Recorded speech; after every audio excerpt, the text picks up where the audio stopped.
Well, and a very good morning and welcome once again. Mà kí wa pé ẹ káàbọ̀ sórí ìkànnì wa, ìkànnì Koiki Media, bringing the world closer to your doorsteps. The 19th of June 2024. It is just coming up to 5 minutes past 2 a.m. right from London as we continue our campaign and as we continue our awareness on the right of the Yoruba people to self-determination. Konisuwa, Konirewa, Nigeria is not going to work. It has been a failed country and to remain so, and there's no amount of your prayers that will revive the contraction known as Nigeria. So we are back on the track with the message from Professor Banja Kitoye, the good news, path to prosperity in our Orile-Ede Yoruba. This will be the fourth week, I believe, that we've started discussing these very important documents in educating and making sure that many Yoruba people understand, exactly what it means to have our own independent country away from the zoo that British created in 1914 on our behalf called Nigeria. So if you're new to the platform, the only thing we discuss here is self-determination. We care less about whatever your plan is to fix a country that British knew very well that the Yoruba people will not be able to fix. So Mokiwa Kwe Ekabo Sorieto, and I say good morning, good evening, and good night, depending on where you are watching from. Bí ẹ ti ṣe ń darapọ̀ mọ́ wa, eléyìí tí Bàbá Kítóyè gbélé mi lọ́wọ́ pé ká máa fi ṣe awareness, ká máa fi create the preparedness, because whether you like it or not, Nigeria will collapse just as many countries have folded up in the past. Nigeria koluma kọ́kọ́ jẹ́ ìlú tó máa break up. So even if your pastor, your imam, your babalawo tells you that Oloma fixing Nigeria, God did not create Nigeria. Lugard, under the fraudulent British, created that monster that is now creating havoc to the millions of lives of indigenous people. We are not tribes. We are indigenous people. We are ethnic and Morawari. We have our own culture. We have our own ideology. We have our own ways of life until British force this amalgamation. And what is going to happen is this amalgamation is going to break up. If you like, pray from now to thy kingdom come, Nigeria will break. Nigeria will dissolve. The only thing we're asking for is it needs to be dissolved in an amicable way so that Konifa Ogun. And if that is going to be the end of it, some of us are prepared for such. But because we are Yoruba people, highly intelligent, there is no need for us to go through that route. That is the reason why we are doing this awareness continuously in the night, in the morning, so that Komaba Sokwe, mo monton so. That is the reason why we are making this push on a daily basis. So before we start the program, as usual, we play our beautiful Yoruba anthem that has now been adopted by the by all our governors, even though most of them are criminals anyway. So, but at least Washati adopted. Let's listen to this while I set up, the last part of the platform, and we can kickstart the discussion. So, what are we discussing this morning? I'm going to say good morning to everyone that have joined us.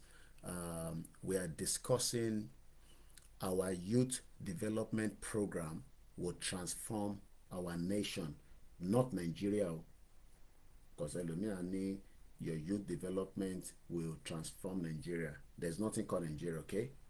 Yes, we are born inside Nigeria, but it used to be Yoruba before Nigeria. As we said yesterday, ìwé ìròyìn was established in 1859. That is about 55 years. You know, I can't remember how Yoruba people called 55. So to back calculate it, between 1859 to 1914, that's 55 years difference. Níbo ni Nigeria wà nígbà yẹn.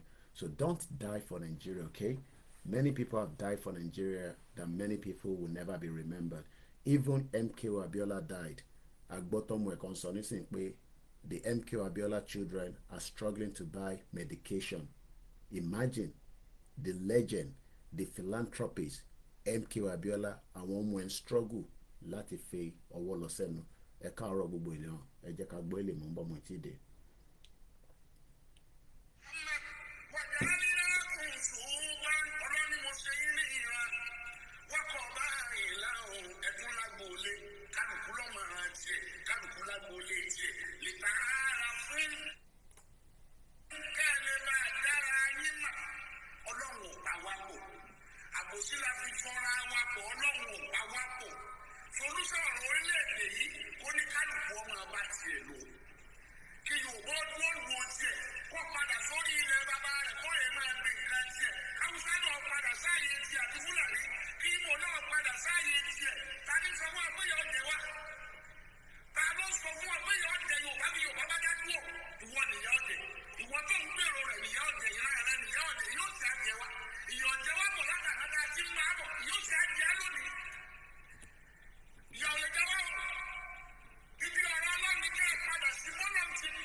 Ẹ ṣé gan ni mo ti rí comment ìyá mi dáadáa. I have a lot of backup.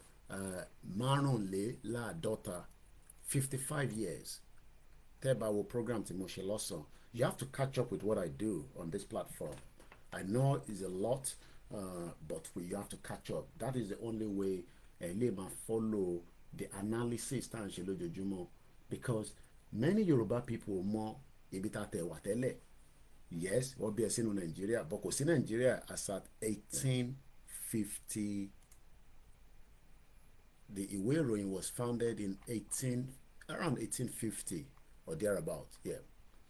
Kò sí nǹkan kan tó ń jẹ́ Nigeria prior before that time. And we were able to look at it yesterday on the site called Historyville. Ìwé ìròyìn, kò sí nǹkan kan tó ń jẹ́ Nigerian first newspaper.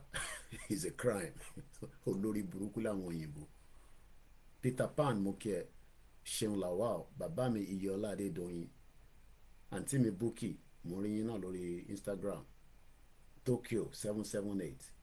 Má jẹ́ kó fúlẹ̀ pé Nàìjíríà kankan, Nàìjíríà ò fowó. Mo kí ẹ Bọ́lájí, brother mi Ìdòwú, ẹ fọkàn balẹ̀, kò ń ṣe bí ti Tinubu o. Yorùbá máa pín kúrò lára Nàìjíríà. Kódà bẹ́ẹ̀ mi mímọ́ sọ bẹ́ẹ̀, by fire by force, ìlú yẹn máa pín. Bí Pastor Adébóyè pray fún Nàìjíríà, Nàìjíríà máa pín. Bí ìyá àdúrà kó pray fún Nàìjíríà, Nàìjíríà máa pín. Bó bá wọn Imam Ọ̀fà kó pray fún Nàìjíríà, kó bá wọn babaláwo kó ṣàdúrà, Nàìjíríà máa pín. Inshallah, lágbára Jésù Kristi, lágbára àwọn tó ní ilẹ̀ wa. So ìwé ìròyìn wọ́n ní Nigerian first newspaper. Kí ló ń jẹ́ Nàìjíríà? Àwọn olùṣọ́ lórí burúkú bó ṣe sọ fún wa pé Bongo Park ló find the river Niger ni. Máa jẹ́ kó máa tàn ẹ́. Mo ń bọ̀ mọ̀ tí ìdẹ́gẹ́ ká tó gbọ́n tí bàbá ìsọ̀lá nǹkan sí. Sallallahu alaihi wasallam.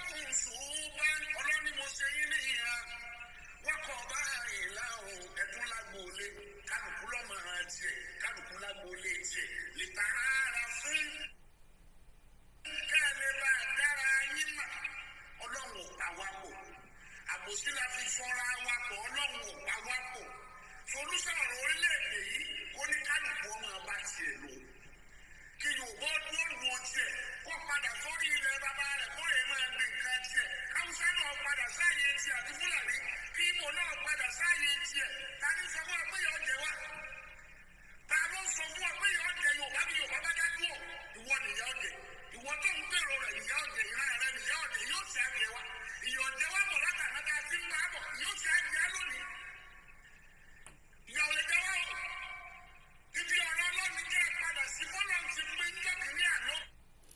bọ́lọ́n ti pin níjọ́ àná bẹ́ẹ̀ náà ni ibẹ̀ náà dédé máa padà sí lágbára Elédùmarè.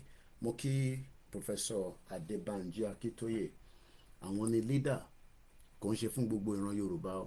Àìmọye àwọn bàbá òfò tó ti fi Nàìjíríà jẹun títí àwọn bàbá ìkà, àwọn ìyá ìkà, àwọn politics ìbàtàmàlà. Mo kí ẹ bàbá mi Ayẹni Adégbóyè Phillips, Ẹniọlá Olúwaṣeun, mo kí yín. Ọlọ́run fún wa ní èdè, ó fún wa ní àṣà, ó fún wa ní ìtàn pè ní ọgbọ́n. Ọ̀nà wa dá ìwé kan sílẹ̀, ìwé ìròyìn ló ń pè ní 1859. Mo kí ẹ Ablish 2011. Ibi báyìí ò ń ṣe ibi tó ti ń sọ̀rọ̀ okó àtòbò. Tó bá ń wá ibi tó ti ń sọ̀rọ̀ okó àtòbò, wàá lọ sí platform yẹn. Tó bá wá ibi tó ti ń ṣe fracas yẹn wà, oríṣiríṣi platform ló wà lórí social media. Tó bá ti wá síbí báyìí, ọ̀rọ̀ bá ṣe máa gbára wa kúrò lọ́wọ́ àwọn amúnisìn. Ìlú òyìnbó lèmi wà, má ní mo ní láti wálé. Ibi báyìí ló ti dá wàhálà sílẹ̀. Ibi báyìí náà láti máa pinlẹ̀ tá máa pin kúrò tólúkálukú máa lọ́nlọ́ ẹ̀. Bó bá àwọn British kọ́ dá sí, bó bá àwọn America kọ́ máa dá sí, tásìkò bá tó wọ́n ní tíyàn bá lọ tọ́ílẹ̀ tó bá fẹ́ yàgbẹ́, ìgbẹ́ yẹn máa jáde, ọmọ tuntun máa jáde. Mo kí ẹ Mr. Perry, safety domain, leaders that are leading Yorùbá to destruction. Àwọn bàbá òfò, àwọn ìyá olórí burúkú, politics ẹ̀ bàtàmàlà tẹ̀ ń ṣe. Simple ra yín. Mo kí ẹ̀yàn tèmi, ẹ bá wa pín. Ìbẹ́ bá lọ sí service náà máa ní kẹ́ pín. Ìbí náà máa wà lórí church service. Tó bá dé stage kan, pastor yẹn máa ní share the link, share the link. Kò dẹ̀ sí tọ́lọ́run dá, kò sẹ́ni tọ́lọ́run dá tó lè mú. Ó máa mú yín lẹ́yọ kọ̀ọ̀kan. Bóhùn yìí kẹ́ra bulletproof car àwọn alálẹ̀ máa la mọ́tò yẹn á la mọ́gi kú dànù. Èèyàn lórí burúkú tó ń fìyà jẹ gbogbo wa. Àwa ń sá káàkiri gbogbo àgbáyé. Èyí tó sọnù ní gbogbo àlọ́ wá 24 years ní UK. Èyí tó sọnù. Mo kí ẹ coach Adigun Daniel, kábọ̀ sórí ètò. Oní Nàìjíríà ti tán, ìlú lórí burúkú. Iléèwé ìròyìn tá a dá sílẹ̀ ní 1859.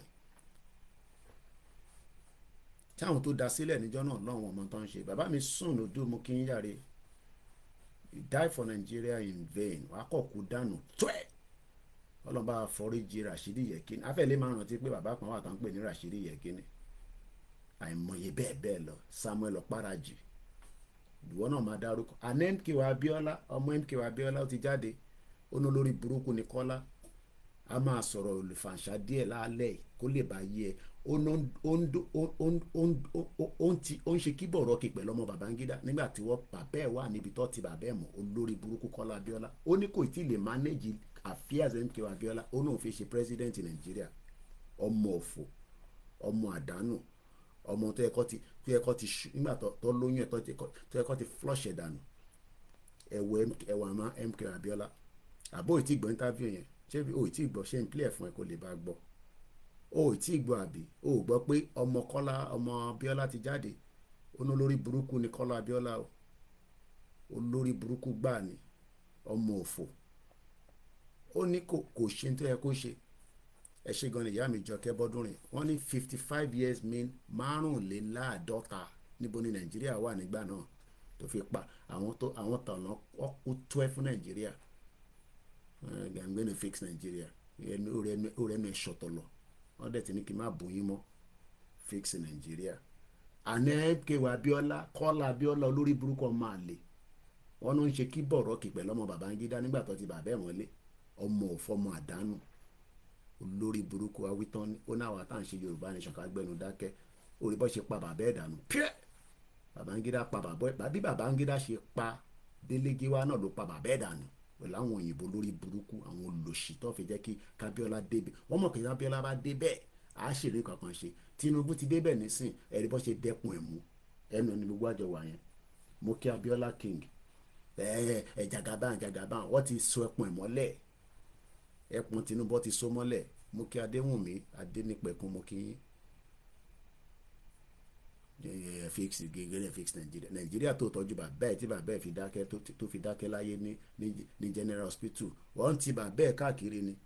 Gbé bàbá yẹn, bàbá ìlú ìkẹrẹ nísìn àgbàlagbà bá yàgbẹ́ a máa tọ́jú ẹ̀ torí pé wọ́n máa sanwó fún ẹ, ìyẹn ló ń pè ní iṣẹ́ tó fi wá ṣe London nìyẹn tó fi ń fún yín ní COS nìyẹn.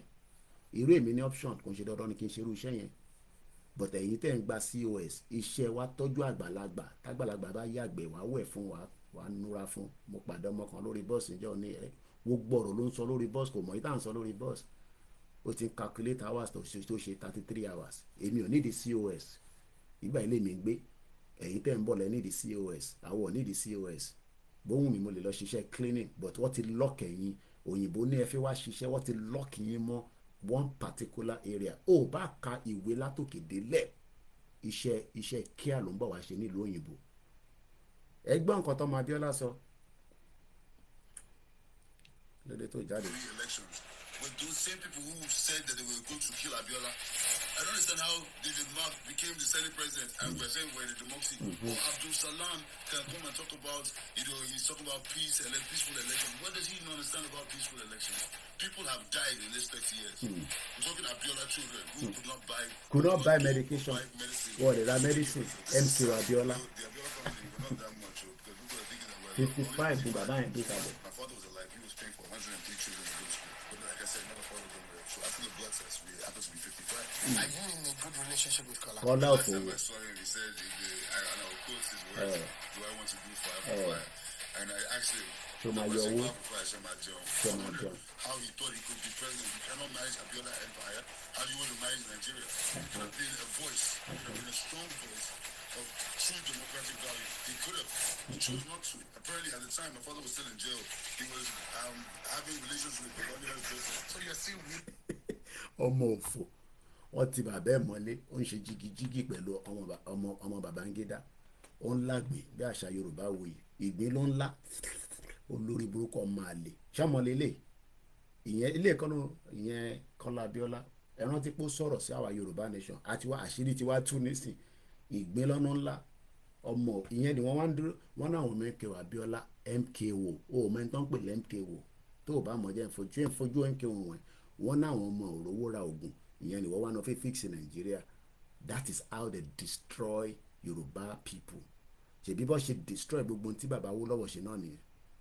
mo kí ẹ Òkè Káyọ̀dé MKO tó bá ń lọ Amẹ́ríkà kò ní láti sọ fún wọn àti inú plane lọ ti máa ṣí signal fún pé máa bọ̀ à ń retí ẹ̀ ó wá kú tán nísìn wọn náà wọn mọ ẹ struggle wọ òrówó ra oògùn ìwọ wa ń gbàdúrà Ọlọ́run jẹ́ rówó ra oògùn ní Nàìjíríà Ọlọ́run jẹ́ Nàìjíríà dá o jà tó gbọ́n káfà yẹn sọ lẹ́ẹ̀kan sí mo ṣe ń set up Twitter space ká lè gbé gbogbo yẹn wọlé bóun ẹ̀ kò gbọ́ bóun ẹ̀ kò má gbọ́ bọ̀ lórí platform yìí wàá gbọ́ tipátipá òun dúró de káwọn Linda kejì sọ fún ẹ pé Nàìjíríà máa dá òun dúró de àwọn influencer yẹn lórí social media àwọn olùṣe lórí burúkú àwọn àdánù èèyàn àwọn yẹn ló máa sọ fún ẹ pé Nàìjíríà òun dúró de Túndé Ednut kó sọ̀rọ̀ Yorùbá nation ibi tóun ti ń jẹun lòun ti ń ṣe yẹn kìdí kan pẹ̀lú Yorùbá nation máa dúró de àwọn yẹn máa dúró de wọn ń bọ̀ wá sọ fún ẹ pé Nàìjíríà máa dá wọ́n ń bọ̀ ìyá jẹ ṣégèsè lára ẹgbọ́n sókè bàbá kí lẹ sọ.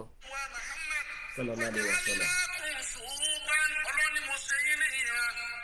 wákọ̀ báyìí láhùn ẹkún lágbóolé kálukú lọ́mọ̀ràn tiẹ̀ kálukú lágbóolé tiẹ̀ lè tààrà fún kẹ́lẹ́ bá dára yín mà Ọlọ́run ò pa wá pọ̀ àbòsí la fi fọ́ra wá pọ̀ Ọlọ́run ò pa wá pọ̀ solúsọ̀rọ̀ orílẹ̀-èdè yìí kó ní kálukú ọmọ bá tiẹ̀ lò kí Yorùbá ó dúró tiẹ̀ kó padà sórí ilẹ̀ bàbá rẹ̀ kó lè máa gbé nǹkan tiẹ̀ káwùsá náà padà sáàyè tiẹ̀ àti Fúlàní kí Ìgbò náà padà sáàyè tiẹ̀ ta ni sọ fún wa pé yọ jẹ wá ta ló sọ fún wa pé yọ jẹ Yorùbá bí Yorùbá bá dá dúró ìwọ nìyà ọjẹ ìwọ tó ń gbèrò rẹ̀ nìyà ọjẹ ìran rẹ̀ nìyà ọjẹ yóò ti àjẹ wa ìyà ọjẹ wa bọ̀ látàkàtà tí ń bá bọ̀ yóò ti àjẹ á lónìí ìyà ọ̀lẹ́jẹ wa ibi ọ̀rọ̀ Ọlọ́run jẹ́ padà sí bọ́lọ̀ ti pín jọ́kìnrin àná. bẹ́ẹ̀ padà síbi tọ́rọ̀ Ọlọ́run sọ ẹ̀yin òṣèlú yẹn Ọlọ́run á mú yín kò wá Elédùmarè á mú yín á pa gbogbo yín dànù torí ìkà nìyí. mo ń bọ̀ mọ̀ tí dé I'm sure pé tí máa rí fídíò yìí ẹ lè má tí ì rí tẹ́lẹ̀ ẹ jẹ́ kí n kọ̀ play kí n wá play anthem lẹ́yìn ẹ ṣáà rọ ọlọ́pàá tí Fúlàní ẹ ṣáà ti rí lè gbogbo ilẹ̀ ti rí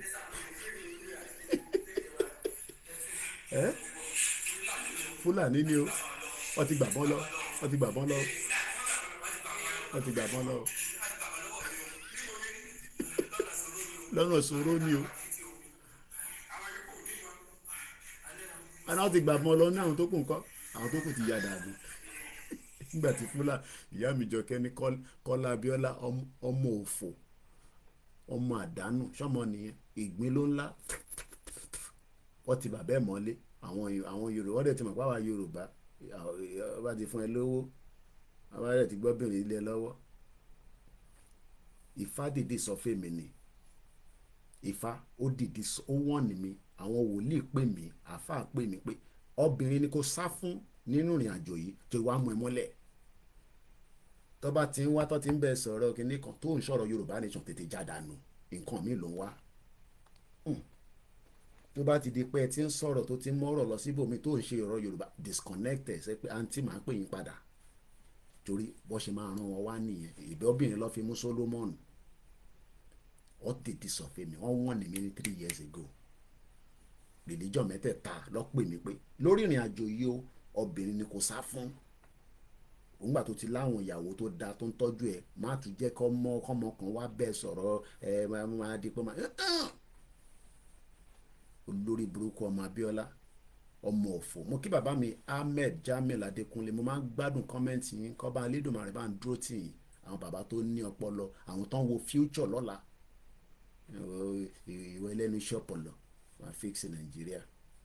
Samson àti Dahali obìnrin, mo kí yẹn ìyá wa, kò ní bàjẹ́ fún yín. ẹ jẹ́ ń fi TV mi kí n máa wo ohun tó ń lọ bẹ́ẹ̀.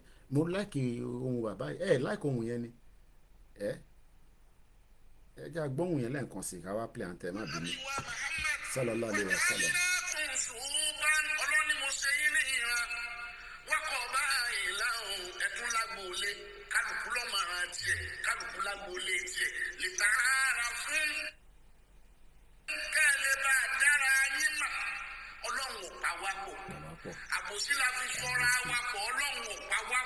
kò wá ń ṣàwọ̀ aláṣàbòsí yẹn.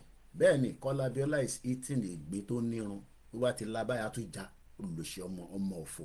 àwítán ní káwa shut up, àwa tá à ń ṣe Yorùbá nation. àṣegbè ló ń lá káàkiri. àwọn the same people tó pa Délégi wá, àwọn ló gbègbè fún. àwọn ọmọ Fúlàní ló lọ ń ládìí wọn, olùlọ́sí olórí burúkú ọmọ àlè. àwa kọ́ la para wa pọ̀, òyìnbó ló pa wá pọ̀. ó yá ẹgbọ́n sókè. iṣẹ́ wa fúnlẹ̀ wá forílẹ̀ ibi wa, kàgbéga kàgbéga kàgbéga fàlérí. ìgbàgbọ́ wà ní pé bàtí bẹ̀rù làbọ̀ mọ́, ká ṣiṣẹ́ ká jọlá. ìṣọ̀kan àtòmìnira ní kẹjẹ ká máa lépa, ìtẹ̀síwájú fọ́pọ̀ ire àtòhun tó dára.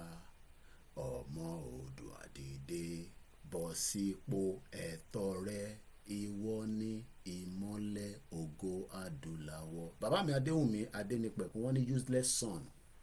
òun rẹ̀ kó jáde, kó yẹ kó dúró fún gbogbo ọmọ Yorùbá pé ẹ pa bàbá mi nígbà àṣọ ti gbégbin ní lọ́wọ́, kò lè sọ̀rọ̀ ọmọ òfò. mo kí yín bẹ́ẹ̀ ṣe ń darapọ̀ mọ́ orí ètò yìí. Ẹniọlá ní sir please I would like if we can undercloth. òyìnbó yẹn lágbára, ẹ má dà mí lórí rú làárọ̀, ẹ bá ń tún kọ́ mọ́ nǹkan ìtẹ́kọ̀ yẹn ò yé mi. ajú wọn ló wá fẹ́ mi, mo kí yín. so as usual ẹ ti rí topic, màá ka gbogbo tí bàbá Akíntóyè kọ síbẹ̀. ó lè jẹ́ 1 page, mo ì tí ì kà tẹ́lẹ̀. a dẹ̀ tún máa ṣe audio ẹ̀ jáde náà so that a lè easy fún àwọn tí wọ́n bá fẹ́ máa gbọ́ nínú audio. so n ti máa ṣe nísìnyí pé kí n tó lọ sórí live ti Twitter, màá rìkọ́dì ní tí mo fẹ́ kà yìí so that a ṣe pín síta. so torí kò ń ṣe gbogbo ẹ̀ ló ní access láti ra internet. wọ́n ti make ẹ̀ kó wá expensive, olórí burúkú ni wọ́n mọ̀ ní ìka lọ́ fi ń ṣe fún yín. pálọ̀ yìí ni mo sùn sí látọ̀sùn bẹ́ẹ̀ tó lóyún ni. tó bá yẹ pé obìnrin ni mí ni, ìyàwó mi àmá ni mo ti lóyún. wọ́n bẹ̀ mí títí mo dá wọn lóhùn, gbogbo wọn fi lọ sókè. wọ́n fi mí sílẹ̀ ní pálọ̀ ni kó tó bá yẹ wá dìde wá sókè. bọ̀ pé máa ń láìkì practical torí ibi ti jábọ́ lẹ̀lẹ́ torí ìtọ́sí fún mi ìtọ́sí lálẹ́ àná torí mo tí ì jẹ tèmi torí òun lélẹ̀ òun ni ebi kọ́ ló ń pa wá ebi ò pa wá nílùú òyìnbó ọ̀rọ̀ mi ò yẹ ẹ̀yin tẹ́ wà ń bẹ̀ mo fẹ́ kẹ́yìn náà rí dáadáa mo ń bọ̀ ẹ jẹ́ n yọ kúrò nínú ẹ jẹ́ n fi sí plane ìwọ lebi ń pa ebi ò pé tó wà nílùú òyìnbó ọ̀rọ̀ ebi kọ́ ló ń pa wá ẹni tó ń ṣe wájú ọ̀rọ̀ ebi lọ sórí mo mọ àwọn ṣàmàṣàmà chicken tomato ata èlò ló ń ta ata lọ́dọ̀ yín nísìn má tètè darapọ̀ mọ́ Yorùbá Nation ká lè tètè ní ayé tó dáa sórí èmi ò tí jẹ bí a mo bá wá parí program tẹ́bí bá pa mí màá rólẹ̀ mọ́ bread ebi kọ́ ló ń pa wá ebi kọ́ ló ń pa n tó ń ṣe wájú ọ̀rọ̀ ebi lọ 24 years nílùú òyìnbó ó ti súyàn àfi padà wálé má ní kí n wá nísìnyí torí ẹ ní basic amenities bí wọn bá fi yàgbẹ́ nísìnyí bí tí bá wà níjẹ̀bú òde bá flush kò omi gidi òde jáde ó bá yá gbogbo ọmọ wake up ó kù díẹ̀ ni mo sọ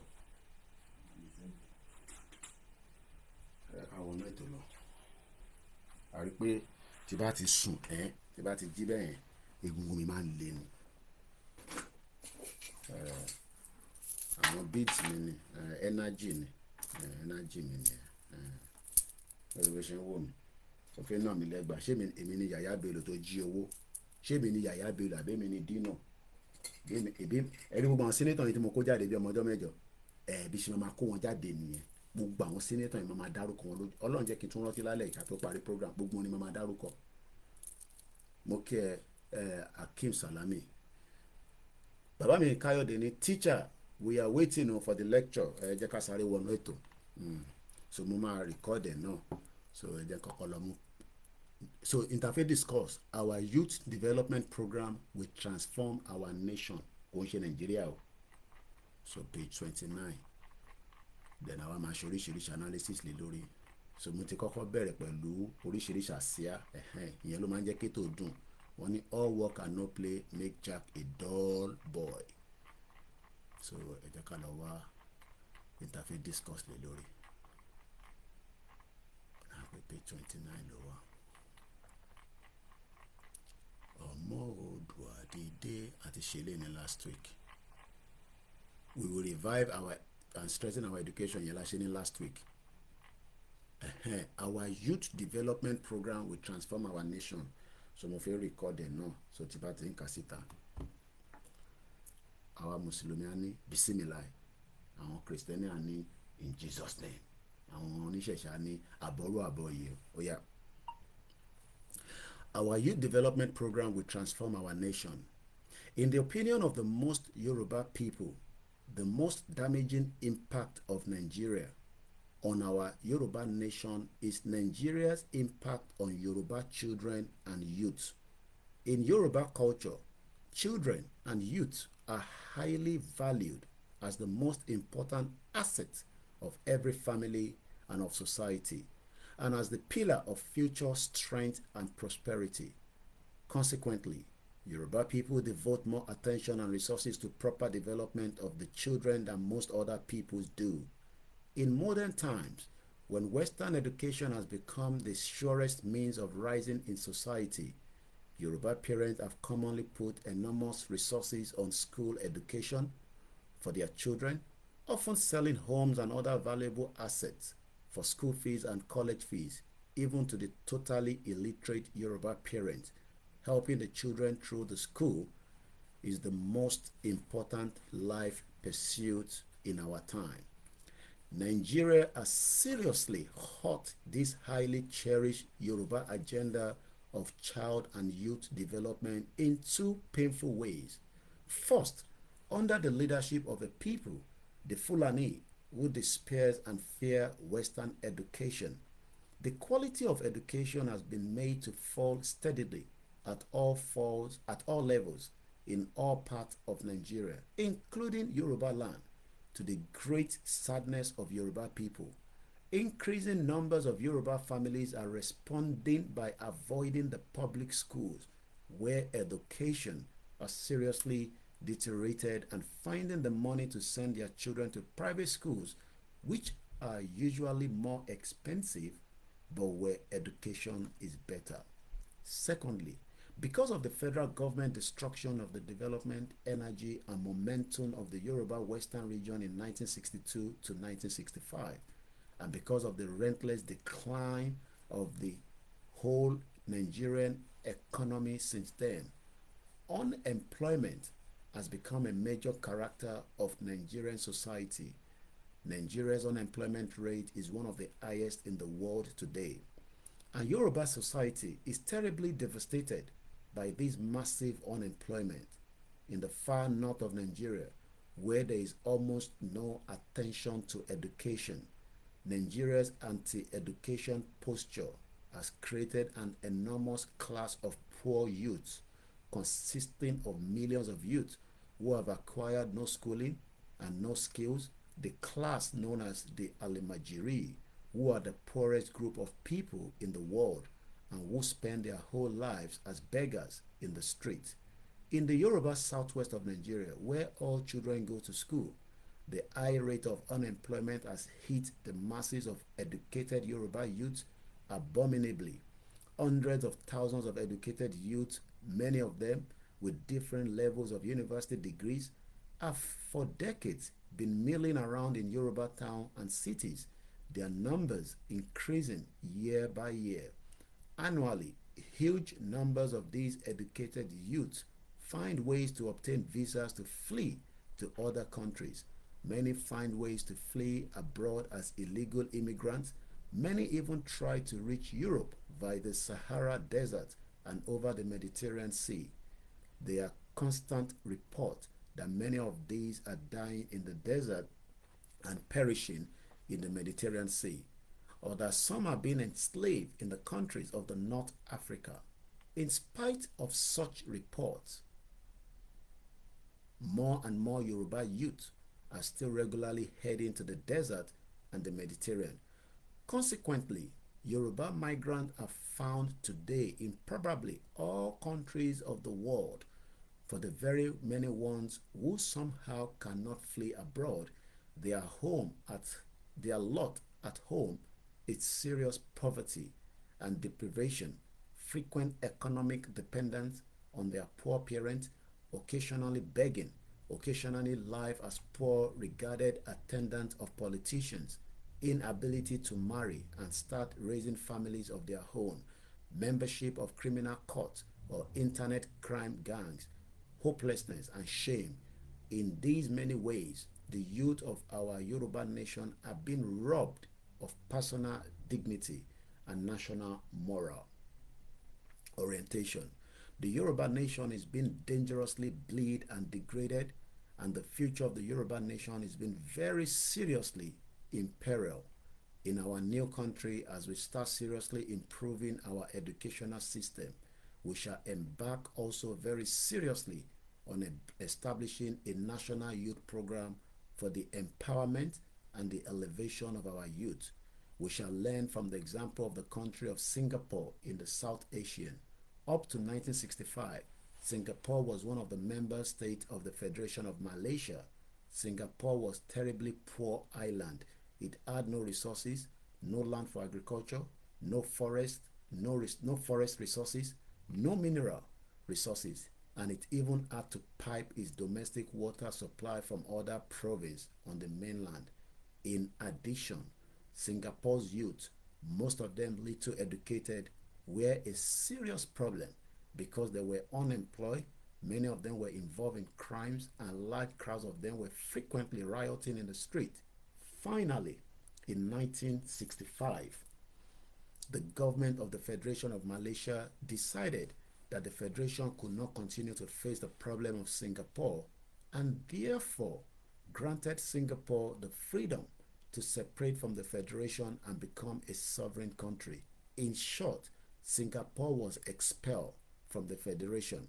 So suddenly, without any preparation, without any resources, and with a youth rioting in the street, Singapore became an independent country in the world. Singapore's situation was so terrible that the Singaporean leader, who had to announce this sudden change to his people by radio, was heard sobbing as he made the announcement. At one point, the announcement is said sobbing, "This is a day of anguish for Singapore and for me." Fortunately for the Singapore's leader decided that the only available path forward for their country was to seriously develop their youth.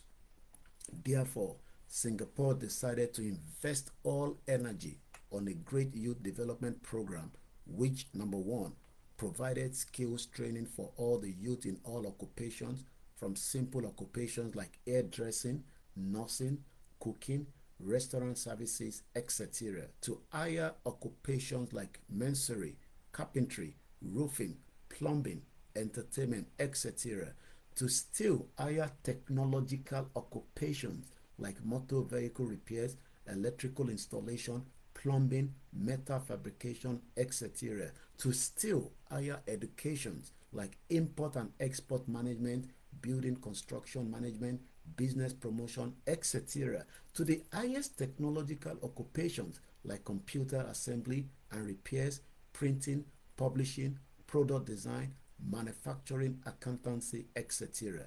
Number two, devote serious emphasis on training all the youth to be responsible and proud employees in whatever jobs they were employed.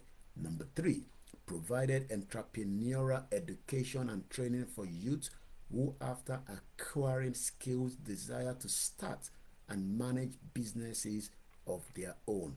Number four, create a well-managed package of financial assistance, small businesses loans, businesses counseling assistance, and other kinds of assistance to new small businesses. Singapore then offered attractive incentives to foreign investors in order to attract them to come to invest in capital, establish business in Singapore, and thus boost employment opportunities for Singapore's youth. It all worked wonderfully. Singapore's youth acquired skills in countless occupations, were trained to be competent and loyal employees, became highly desired employees. They are developed among Singapore's youth a culture of excellence at work, a culture of strong loyalty to employer, and a culture of seeking higher skills in order to get promotion at work. Many of them who acquire skills started small businesses of their own. The National Small Business Loans plus the business counseling assistance to the new and small businesses helped most of the businesses to succeed. Major foreign investors, learning of Singapore's incentive to investment and of Singapore's skills and competent employees, brought their investment of businesses to Singapore, and employment opportunities soared. Singapore developed a program of ensuring that Singapore's export would be of high quality and that made Singapore's product highly acceptable in the world market. Singapore became a major exporter of various products. As its economy grew rapidly, Singapore was able to devote resources on infrastructural and allied development, roads, ports, airports, airline, shipping building, shipping businesses, electrical installation, water supply installation, ambitious housing estate. By 1975, Singapore's economy was rated as one of the most successful economies in the world. Singapore became known worldwide as the Asian success model. In 1976, our father, Chief Obafemi Awolowo, sent one of his young Yoruba intellectuals to go and see the miracle that was happening in Singapore and to write a report on it. Papa then had the Singapore development model incorporated into his party's grand plan for the development of Nigeria. But as we remember, in 1979, our father's bid for the chance to develop Nigeria was fraudulently rejected through the rigging of the 1979 presidential election. And now we know better. We know that Nigeria is impossible to develop and that nobody can develop Nigeria. Happily, we decided to separate our Yoruba nation from Nigeria. So in our new country, our orílẹ̀-èdè Yorùbá, we shall benefit from the Singapore Youth Development Model and the Singapore's other development programs, and also go into other development programs that we have the resources for and that Singapore did not and does not have the resources for. We shall go into modern agriculture, including specialized organic and export farming.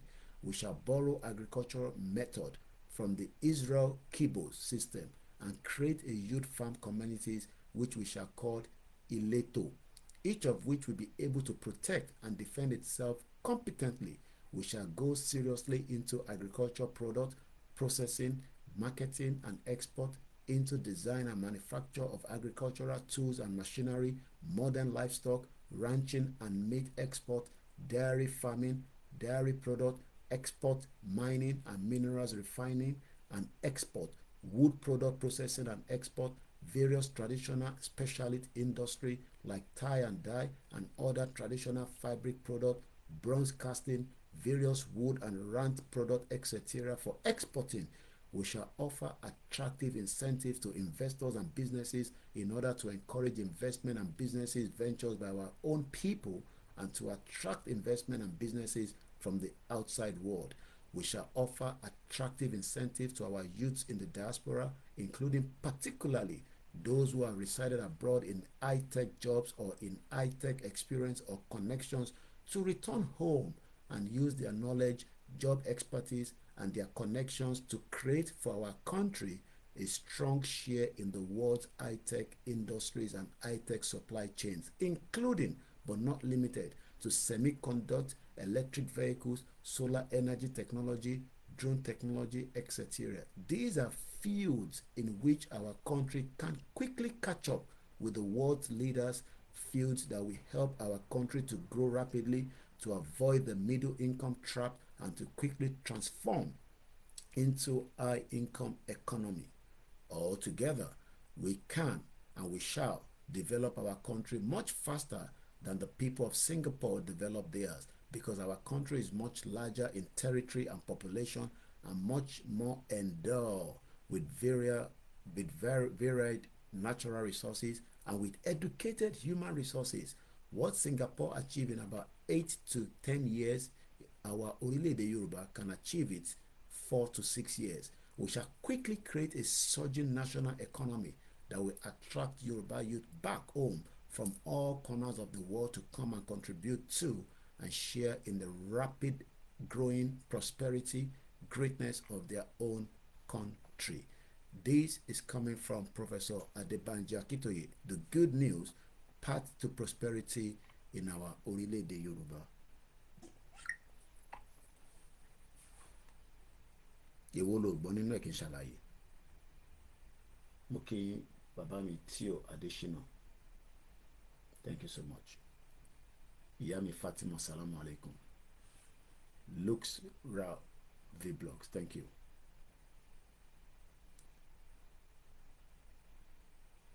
Talile, let's discuss issue leave Singapore. Orí òpè lórí platform yìí, idiot. Bí ẹ lè ṣe darapọ̀ mọ́ wa ni. Ìjáyà mo kí ẹ, mo kí bàbá mi Theophilus. Don't come here and talk nonsense on my platform. Discuss issue. Eléyìí tí mo ń discuss kò ṣe issue. Eléyìí tí mo ń discuss kò ṣe issue. Mo kí ẹ brother mi Waris Jinadu. Yoruba individual state countries possible like Singapore. Èmi ni lecturer. You slow down and listen. Let's discuss issue. Which issue? Which issue are we discussing? So all I've started reading, I think kò ṣe issue. Just come on platform and talk nonsense. Don't talk nonsense on this platform. Mo ṣàìsùn pé kí n kàn wá stress mi níbí báyìí. Take you out. À ń sọ̀rọ̀ nǹkan tí bàbá Akintoye ní ká kà síta. Ó ní let's talk issue. Let's leave Singapore. Ọgbọ́n lọ́gbọ́n kọ́ lọ́nìyàn máa fi ṣọgbọ́n. Come on the platform. You slow down. You listen.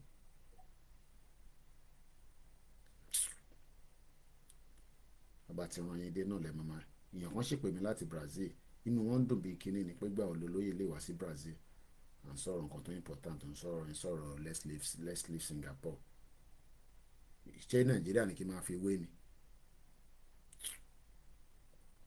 Mo kí yín jàre gbogbo ẹ̀yin tá ń gbọ́ wa. So that was 14 minutes, and tó bá ti bá pàdé, it has now been converted into audio. Please, mo kí yín Mayor Brown plus, mo kí yín. Ibo ni ìyá yẹn tẹ́ wà? ìyá Brown àbí kí ló máa ń pè rẹ̀ nígbà yẹn tó wà ní Dublin. Àwọn ìyá òfò, àwọn ìyá tó da Yorùbá ní ṣòro láàrin méjì, tó ní òun ṣíra sí wòwò, òun ṣépè fún bàbá àti ìyá ẹ̀.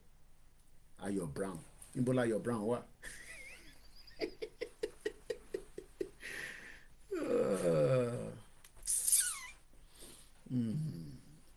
Mo kì í ẹni Ọlọ́run dá ní don't mind that person o. Àwọn tó máa distract èèyàn. À ń sọ̀rọ̀ ní tí mò ń ka oníká fi Singapore sílẹ̀. So gbogbo tí mo kà látẹ̀kan ìyẹn nìkan lẹ mú jáde. Mo kí gbogbo yín. We've read that. So what is going to happen till Sunday? We'll be discussing all kind of areas in that particular discussion.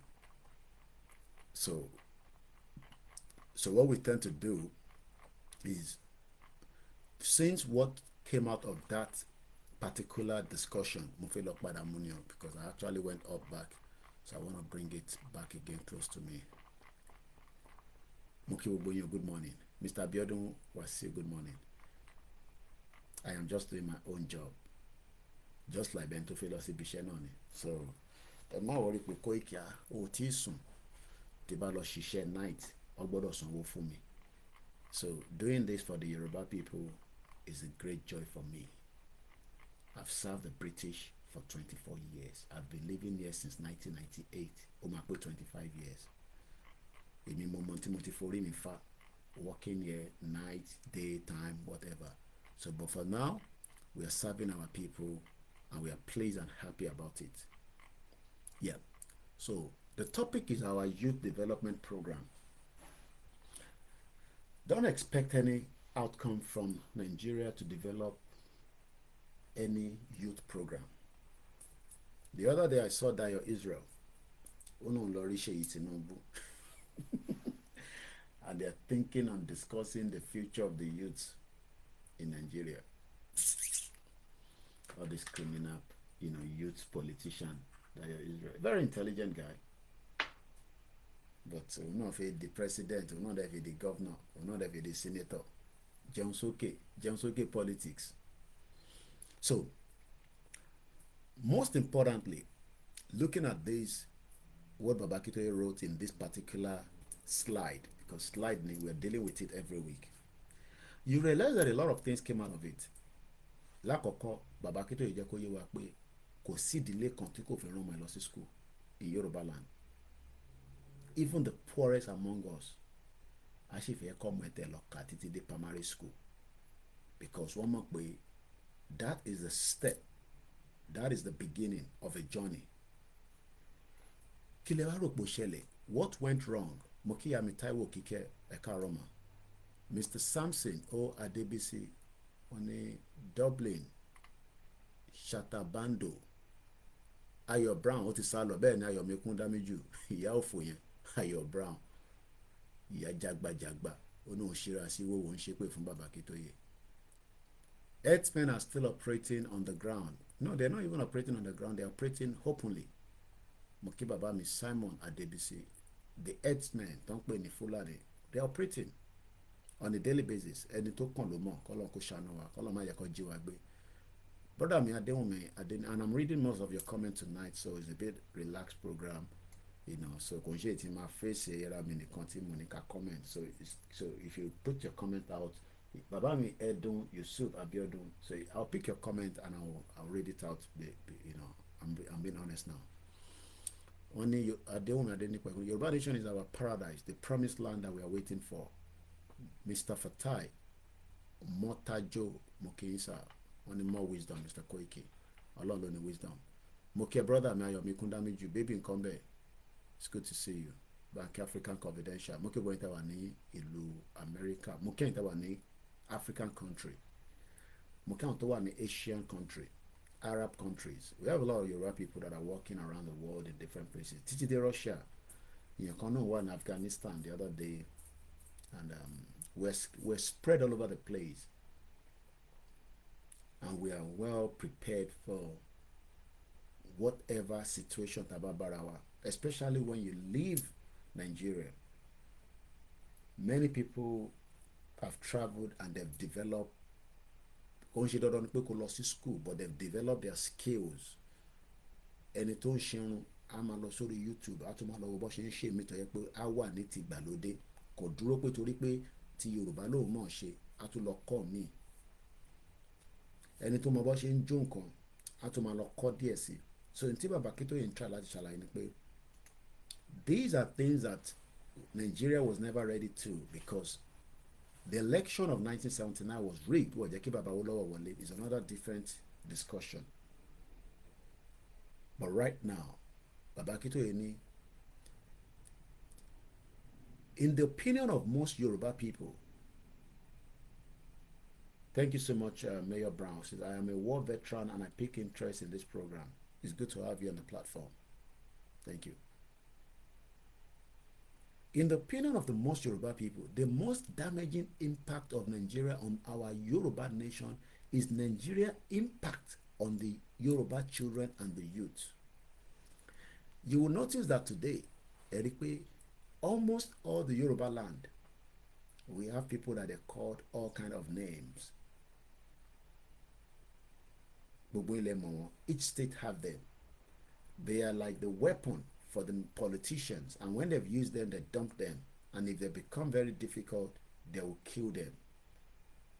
Most of them, they've been taken out of Nigeria some 20, 25 years ago because of some of the crime. Some of them have repent now, and I'm being honest.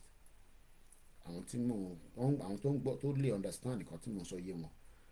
They were tools for politicians. But come about one day things will go against them. They've left Nigeria mostly to UK and mostly to America and sometimes to other countries within Africa.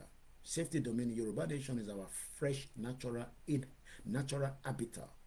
Putting us in Nigeria is like putting salt in the waters in which fresh water fish lives.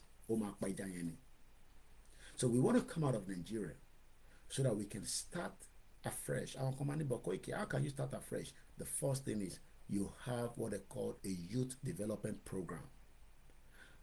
In UK, let's start with UK before we go into Singapore.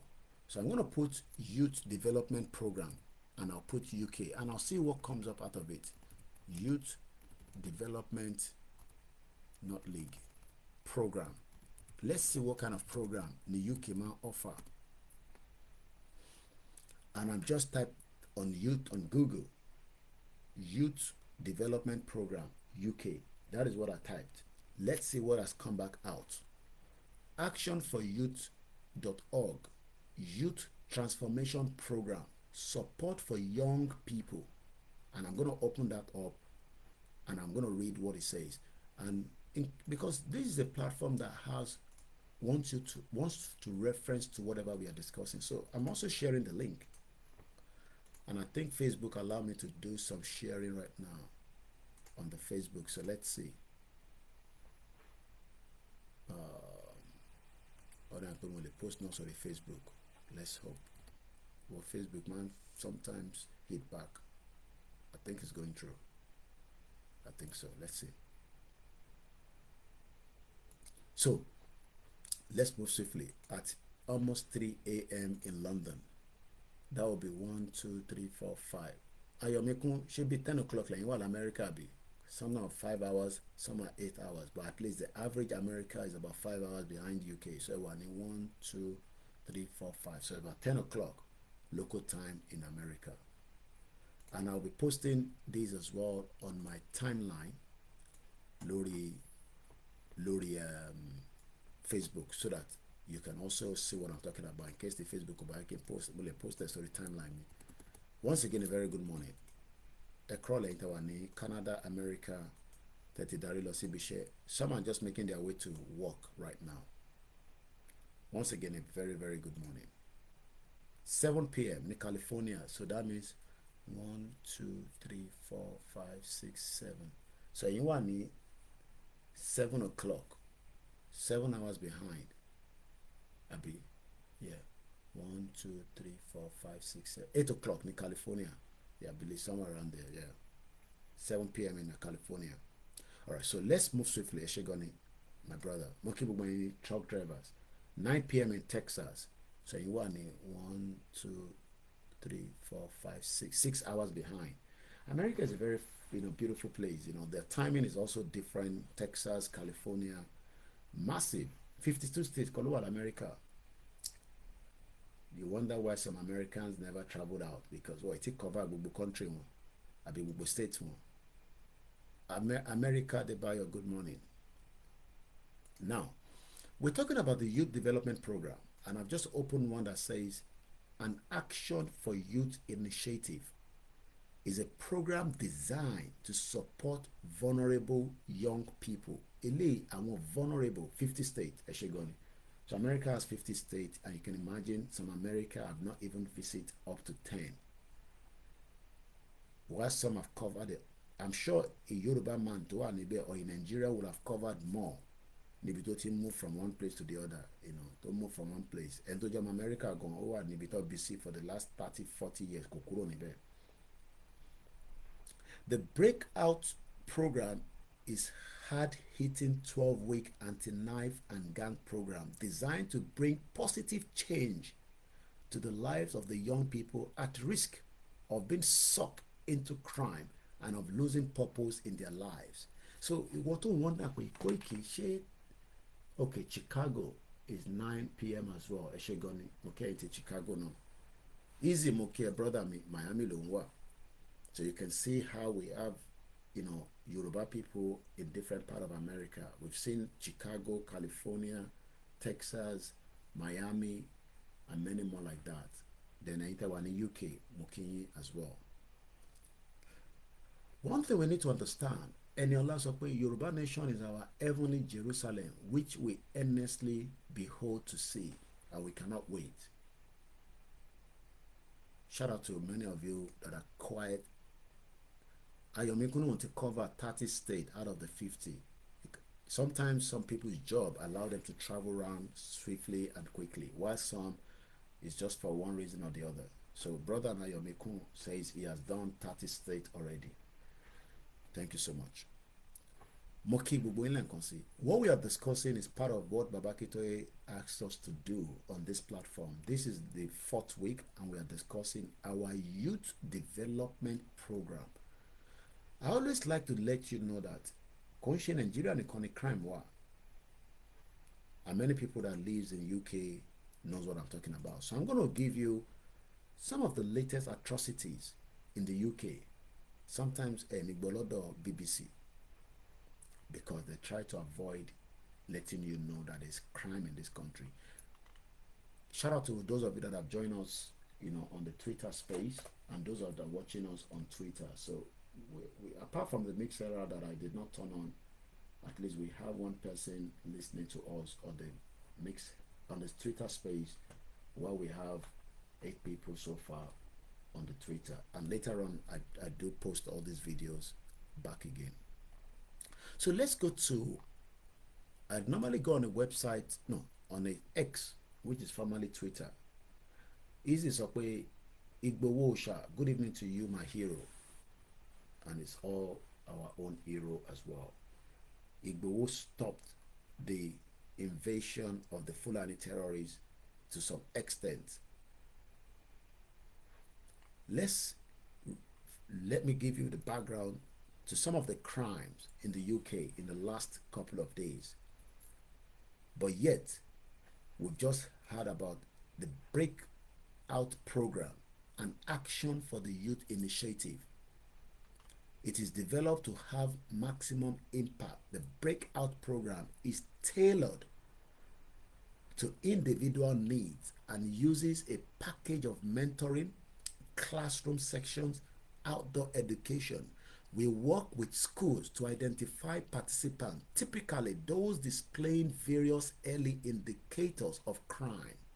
Lori Koikimedia Instagram is going a little bit, but I'm going to come back because we only have 1 hour every time on the Instagram. So Tobatiku, the program hasn't completed. I will be coming back. So in 14 seconds, that will go off. So I wonder, cultism, can we bring them back into a program? Can we develop them into a tailored program? Yes. University, and they'll be able to do that to support the Yoruba nation when, as at the time, we have our own independent country, to revive the lost generation that the contraction politicians have done for their own selfish gain. Ǹjẹ́ ìrí kí politician lóye máa lo àwọn ọ̀dọ́ láti máa lọ fi para wọn, láti máa fi jà? No. I'm going to still tell you about the crimes, but we are talking about a program designed to support vulnerable young people. I want to know vulnerable. What is the meaning of vulnerable? Let's look at the English dictionary of the word vulnerable. As in Vulnerable. As in vulnerable. Exposed to the possibility of being attacked or harmed, either physically or emotionally. All-Star Yoruba TV, we have millions of vulnerable Yoruba people, Igbo people, Hausa people, Ishekiri. Why do we have vulnerable? It's because we don't have a tailored program for them. Baba Theophilus Akintodeni Koiki, I have covered 32 states out of the 50. A lot of Yoruba people are doing very well in America. But they are not involved in Yoruba nation yet. We don't know why. And they are not going to do anything in Nigeria. We have people that are doing logistics in America, people that are in IT, people that are in private business, and then we have other people that are also doing their own little things. Why Tiasheni vulnerable? And you think that we cannot revive them back? Kò sọ́mọ kan tó gbé wá látọ̀run tó wá sílé ayé tó bá jẹ́ pátá ni.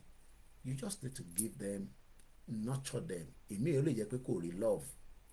We now have Yoruba people say, Tinubu, hey, láti ìgbà tí Buhari ti gbé lọ. I mean, how did we even get to where people will be still putting Buhari, that evil monster, dead or alive?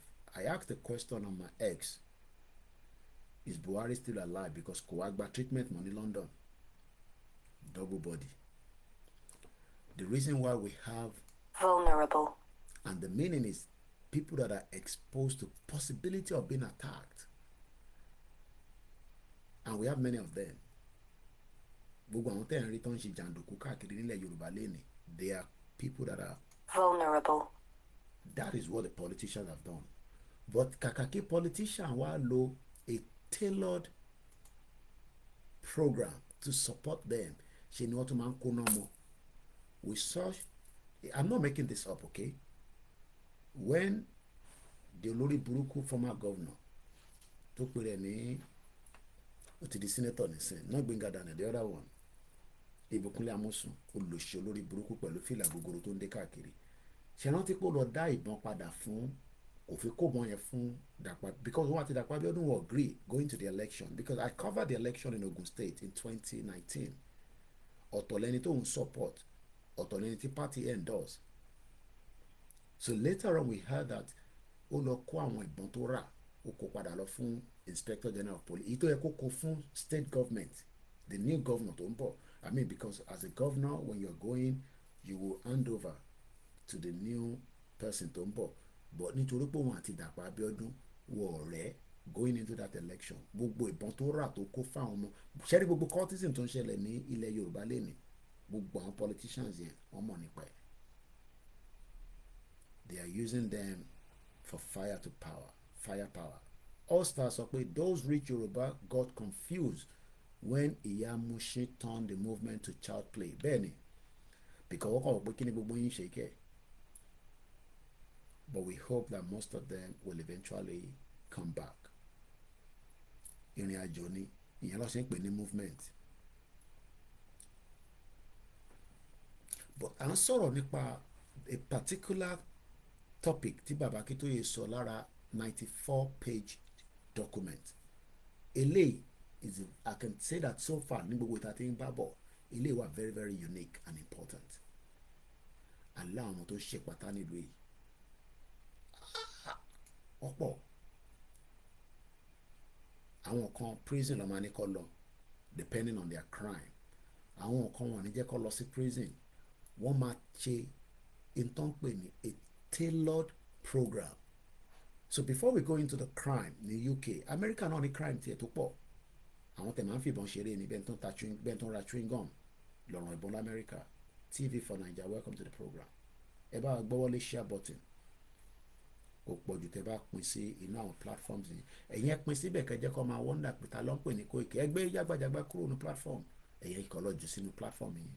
Ẹ kọ́ share link kẹ́ lọ jù sínú ẹ̀. Ẹ fi tó kù lẹ̀. Ẹni máa gbọ́, ẹni tó ní gbọ́ ni. Bọ̀ kò sẹ́ni kankan. Kódà kó lọ ka 30 PhD ó lè fix Nàìjíríà. Tó bá darapọ̀ mọ́ wọn, ó máa di olè bí tiwọn náà ni. Some people go to politics to fix the problem. But nígbà tó bá débẹ̀ wá rí pé kò ṣe fix, àwọn náà di kíni jẹun sókè. But l'America, people go into politics to support the people. Kò ṣe pé àwọn náà perfect.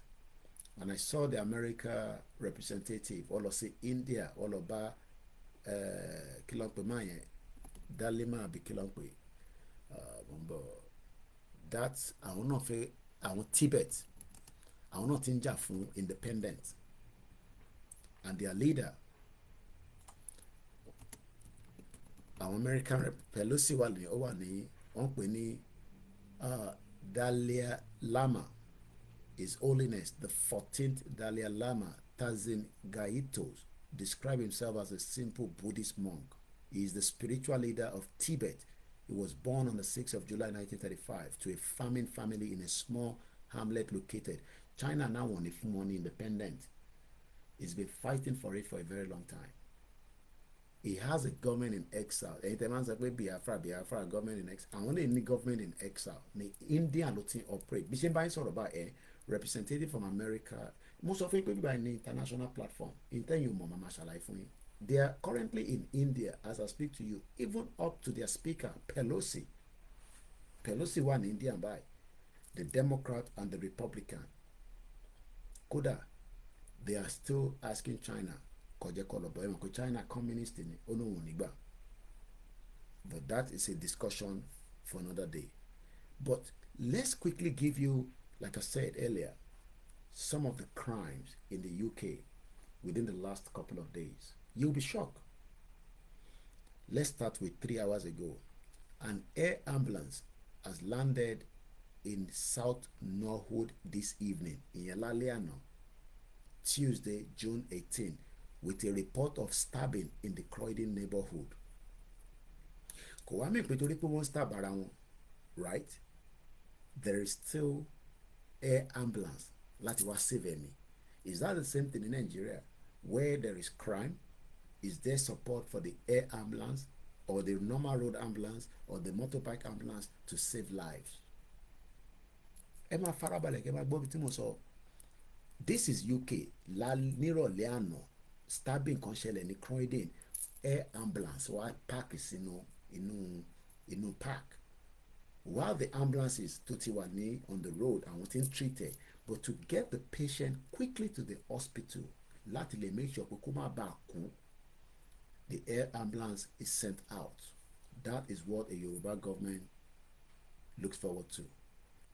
All Stars Yoruba sọ pé it is so annoying when Irolabi was saying èmi àti àwọn sister mi ni à ń sọ bí a ṣe máa ṣe. I told her I would do it this way. Those statements push away rich education Yoruba people. She has gone now, and gbogbo tó kù tó kàn ṣe nísìn is just a waste of time. She actually destroyed the movement. A lot of people were confused. Àwọn kan tẹ̀lé. In America yìí tẹ̀ wá yẹn, àwọn èèyàn tẹ̀lé Dúpẹ́ Onítìrì. People that I was thinking that well educated, you know, that educate. Just focus to read and balance. Let's go again to more of these. Again, 6 hours ago, the same handle is called London at UK Street News at Crime LDN. A murder suspect has claimed that he was attacked with a dog chain before he stabbed a man to death, knifed another in the stomach, slashed the ex-girlfriend in the face. This is in the UK. Ẹni tó mú pó pààyàn, ó ní ẹni tó òun pààyàn, ó kọ́kọ́ fi chain ajá, ó fi attack òun, lòun fi stab ẹ̀, ó stab ẹ̀ to death, then ó tún tọ̀bẹ̀ bọ ẹlòmíì níkùn, girlfriend ex-girlfriend ó slash ẹ̀ ti mọ̀ pé lè èèyàn bí ni. Let's go further. 12 hours ago, just at the same in Deptford, 3 youths trying to stab someone láti fi gba bicycle. Àwọn ọ̀dọ́ mẹ́ta wọ́n fi gba kẹ̀kẹ́ oníkẹ̀kẹ́, but wọ́n fi wá fi ọ̀bẹ stab ẹni yẹn. UK lélẹ̀ ní London lélẹ̀ tí ń ṣẹlẹ̀ o. Let's go further. Report of 2 people stabbed in Dagenham in a barber shop. I'm sure báwọn tó bá ń gbé ní àdúgbò yẹn ó ṣeé ṣe kó ti máa rí ìyẹn ní 12 hours ago. Èèyàn méjì stabbed bí awọ́kúwọ̀kú, but helicopter tó máa rescue ẹni yẹn, mo rí helicopter yẹn báyìí nísìn, ọlọ́pàá gbogbo ẹ̀ ti wà níbẹ̀.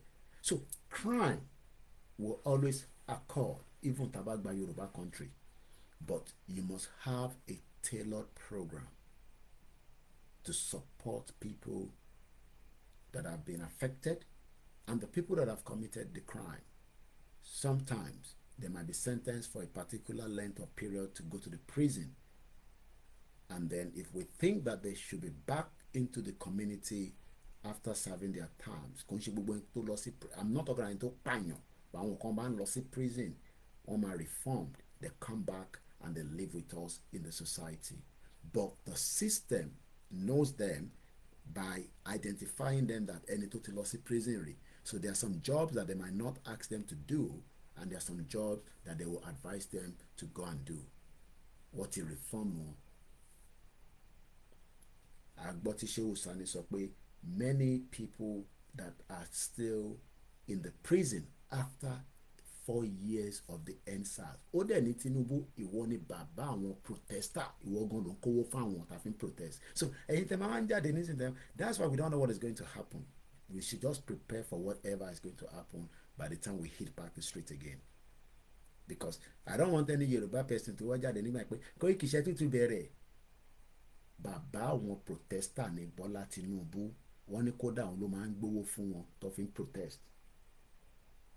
It's coming up to 18 minutes past 3 a.m. and I need to reduce my voice a little bit. Kí n má jìyà wọ́n sílẹ̀.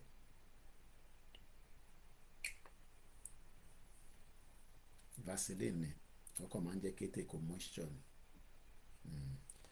Crude oil lọ fi extract, tàbá ti extract crude oil, finishing ẹ̀ ló fi di Vaseline òun lélẹ̀. Àwa la ní crude oil, àwa kọ́ là ń ti Vaseline. Ìlú òfò. Let me give you 2 more from this page and then we move swiftly. Police are currently on scene at Stangate Road after being called to a fight in the street. Officer found 2 male victims, one of which has a stab wound to the back of the head and has been taken to the East London hospital.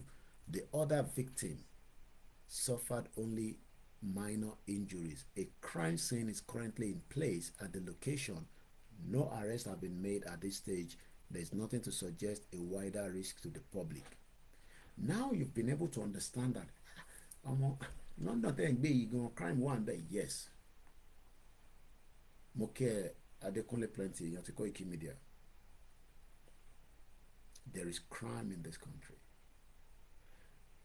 Kò mí pé the government is not doing enough. You'll be wondering, Koiki kí ló wá fa crime lọ́dọ̀ tí yín? Ó ní ebi òun pa àwọn èèyàn, ìyà ń jẹ wọ́n, but kí ló ń fa crime? That is the nature of human being. Matthew, ìlú òfò ni o, Nigeria, useless country with senseless leaders. Bàbá mi Ahmed Jamil, wọ́n ní Nigeria is a failed nation. What we want is our own Yoruba nation, Yoruba people nation from around the world. Our Yoruba people will write our own constitution, not the fraudulent constitution. Moki Mr. Kolawole Kosoko. A constitution that will give the right to a freedom of religion, freedom of elementary school, education, trade, schools, good health care, facilities, super infrastructure. In Mori ìkọ̀kọ̀ lórí Instagram kí n tó bẹ̀rẹ̀ program nígbà tí mo jí kọ́ mo ti sùn lọ sí bíbá ọ̀tá jí náà ni nígbà tí tọ́ gbọ́ mi. So I went on Instagram. Wọ́n ní ẹ̀rọ̀mọ ọ̀jì zọ̀kálù títì tọ́nú tó ṣe open tọ́ ẹ̀mọ̀kọ́ tó bá ti ṣí títì tọ́ ṣí kankan wọ́n máa ṣe afẹ́fẹ́ rífẹ́ wọ́n ní òjò ti gbé gbogbo ẹ̀ lọ. And only God knows how much millions. Mo kí ẹlẹ́ǹkan sí Adékúnlé plenty kò ní bàjẹ́ fún brother mi. Mo kí bàbá mi Gòjé 1881 Sister Bukẹ padà sórí ètò ìṣègùn ni. Mo kí wọ́n tẹ́ wà lórí night shift tó ń ṣiṣẹ́ lọ báyìí 12 hours ó ṣe di 7 kan tó ṣe tán ní gbogbo hospital l'Amẹ́ríkà ní Canada ní UK ní Nàìjíríà náà that's tó bá ń san salary fún wọn. No motivation fáwọn tó ń ṣiṣẹ́ nílé ìyẹn á ṣiṣẹ́ 12 hours ẹ̀ ní sanwó fún ẹ̀yin dẹ̀ fi lálùbáríkà ẹ̀yin politicians ẹ̀ ní lálùbáríkà wàláì ẹ̀ ní àlùbáríkà. Mo ṣe ń kan tí bàbá mi Ahmed Jamil Adékúnlé sọ tó bá ń gbọ́ super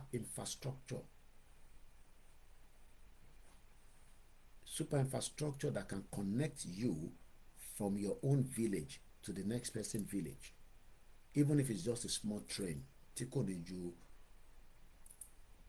4 carriage, it means 9 carriage, depending on the length of the platform.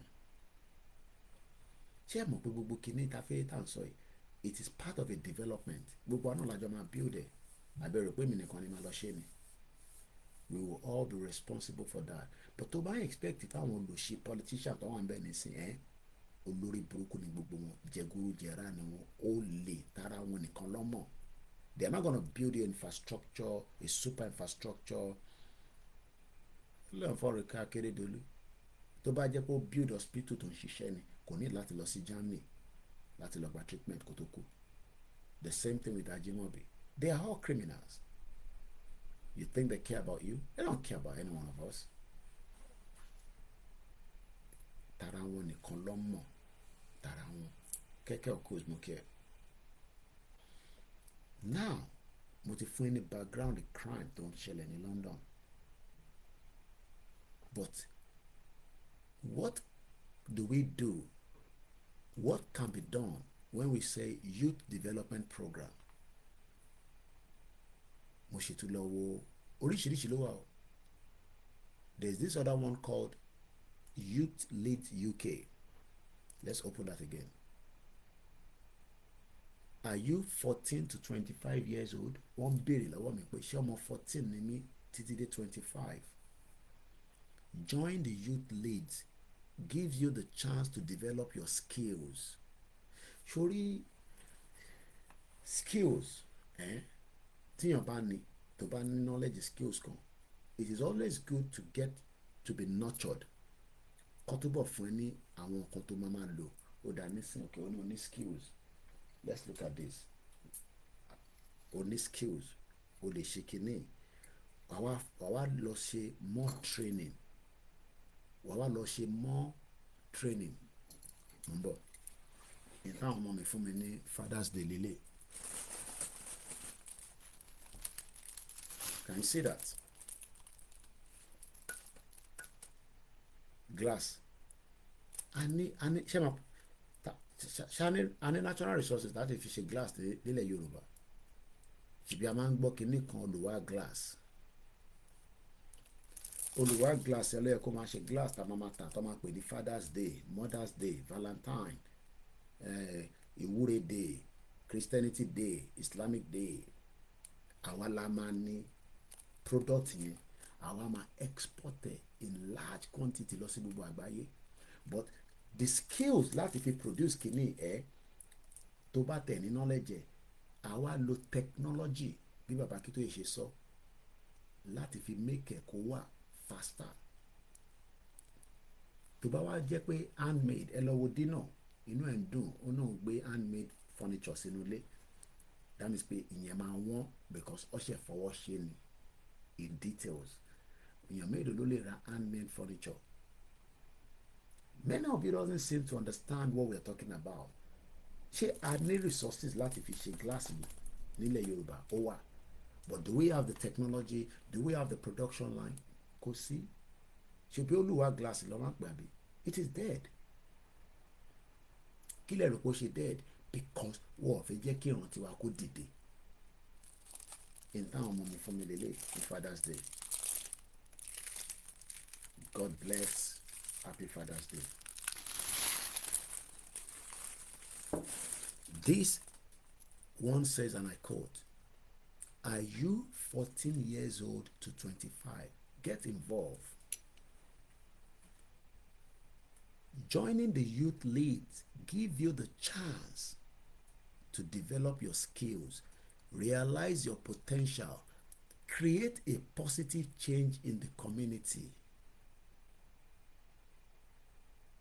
Our Export magazine is the only magazine led by the young people, and we are looking for people like you to get involved in the series of amazing youth-led activities. Across 3 months, you will create the magazine, write articles, and plan the delivery of social action projects to make things better in your area. But today, do we have such? Martini, I love you. You're saying exactly what I have in my mind. Some of you think that we are upset with you, we are fighting. No. Are you 14 to 25? Get involved. Okay, motion touch. Government gongon. There's another one called UK Youth.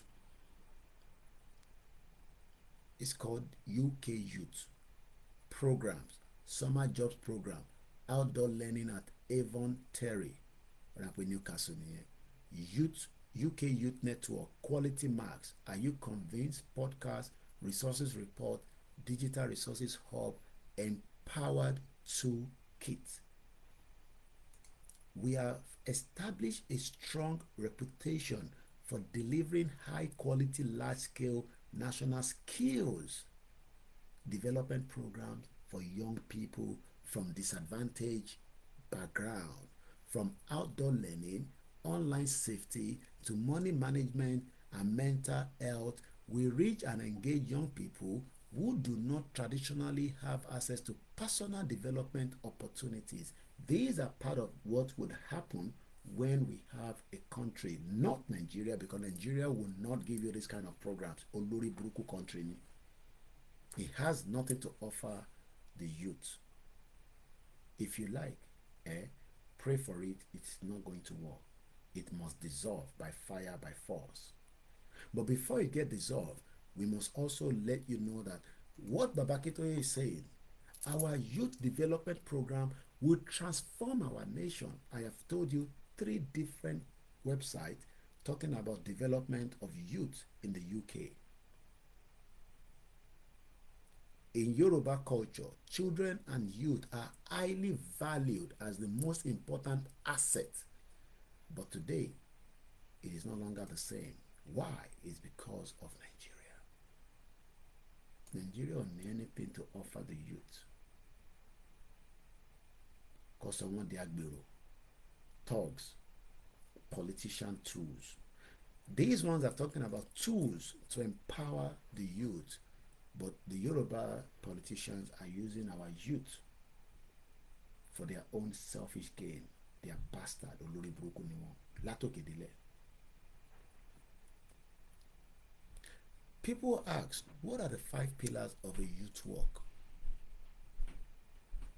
In their latest blog for the EWC, Tim and Daryl discuss how youth work fosters positive, trusting relationships which can provide the basis of improving well-being. Kí ló ń pè ní well-being? What is the meaning of well-being? Let's Google it. Well-being. Kí ló ń pè bẹ́ẹ̀? Many of you today do not have access to Well-being. a state of being comfortable, healthy, or happy. You know, we have been told lies.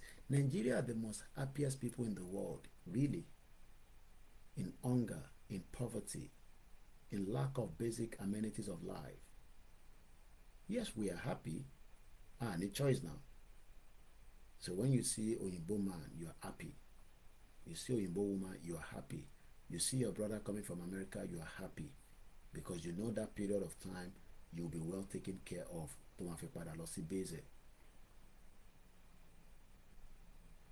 The meaning of the word Well-being. the state of being comfortable. Ṣé púpọ̀ nínú yín wà comfortable?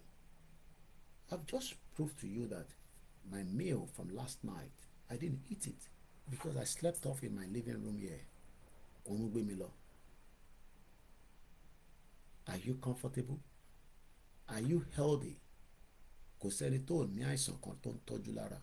Kódà kó mo gbọ́ tí Prophet Tibetan said it that if you're sick, first go to the hospital and let them examine what is wrong with you before we start praying for it.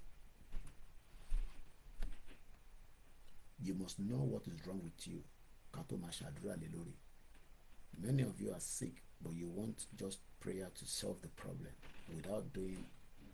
And sometimes your sickness is just that maybe you are not living in a very conducive environment. Ilé tó ń gbé, ilé tí mosquito ń jẹ lójoojúmọ́.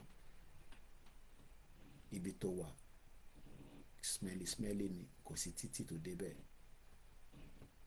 So those things are not religious problem. They are not spiritual problem. They are just basic things that needs to be looked and taken care of by the government. But your government care less about who you are. But they're telling you that the future will be bright. But everybody knows that the future is not going to be bright. Well-being, or well-being also known as wellness, prudential, value, prosperity. Did you hear that word? Kini baba kito yìí ní ká máa kà fún yín? The good news of prosperity. You're expecting a prosperity in a zoo country that doesn't value human lives. How can people be kidnapped and then you have to pay the anti-kidnapping unit to go after criminals that have kidnapped your loved ones? And we're meant to have a country. And for you, you think that is a country.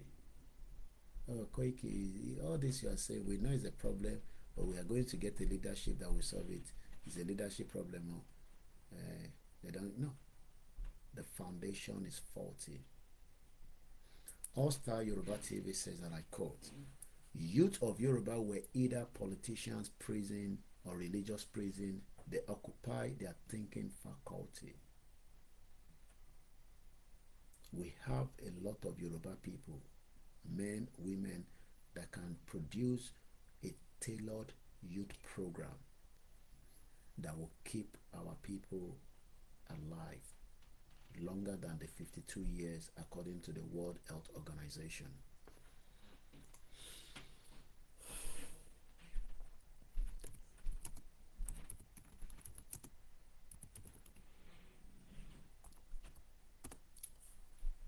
According to the WHO, World Health Organization, life expectancy at birth in Nigeria, life expectancy at birth has improved by 9.76 years from 53.6 years in 2000 to about 63 years in 2001.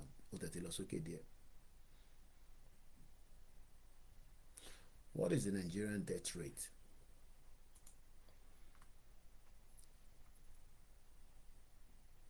In 2023, 10.994. The growth rate is minus 1.73%. In 2021, the death rate was 11.188. I don't know what that means, but those in the medical line or those in that field will probably know. Growth rate is minus 1.700%. In 2021, 11.382, minus 1.680.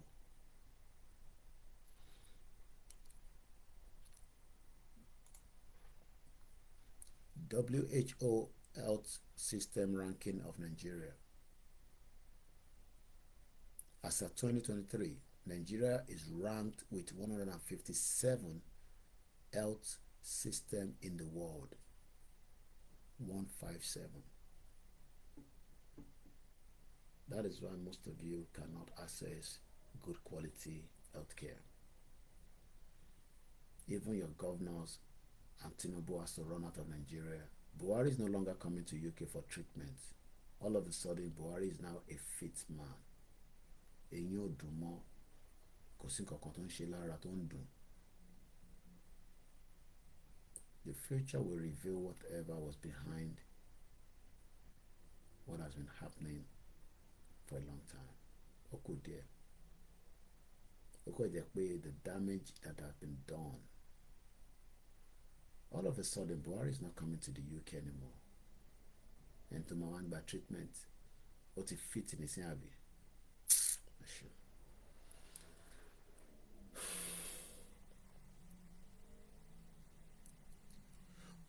Somebody asked, what is the main cause of death in Nigeria? What is the main cause of death in Nigeria? Neonatal condition, whatever that is, I don't know. Although infectious and neonatal conditions continue to be the primary drivers of morbidity and mortality in Nigeria and West Africa, there is evidence of a growing burden of a non-communicable disease. Buhari is a mannequin. All of a sudden, Buhari was in UK more. Kò ní dá fún gbogbo wọn. Wọ́n ti gbé wa ní mugun. Ọlọ́run máa ṣèdájọ́. Tinubu mọ̀ nǹkan, ó mọ̀ nǹkan kan nípa ẹ̀ àti British. Ṣẹ́rí UK ó kàn máa ń dùn mí pàyìn tẹ́wà Nàìjíríà tẹ́ sọ pé ẹ fẹ́ kíìpù ní àwa tá à ń gbé láàrin wọn gan máa ń wọ́n dà pé even ká tó bẹ̀rẹ̀ Yorùbá nation UK.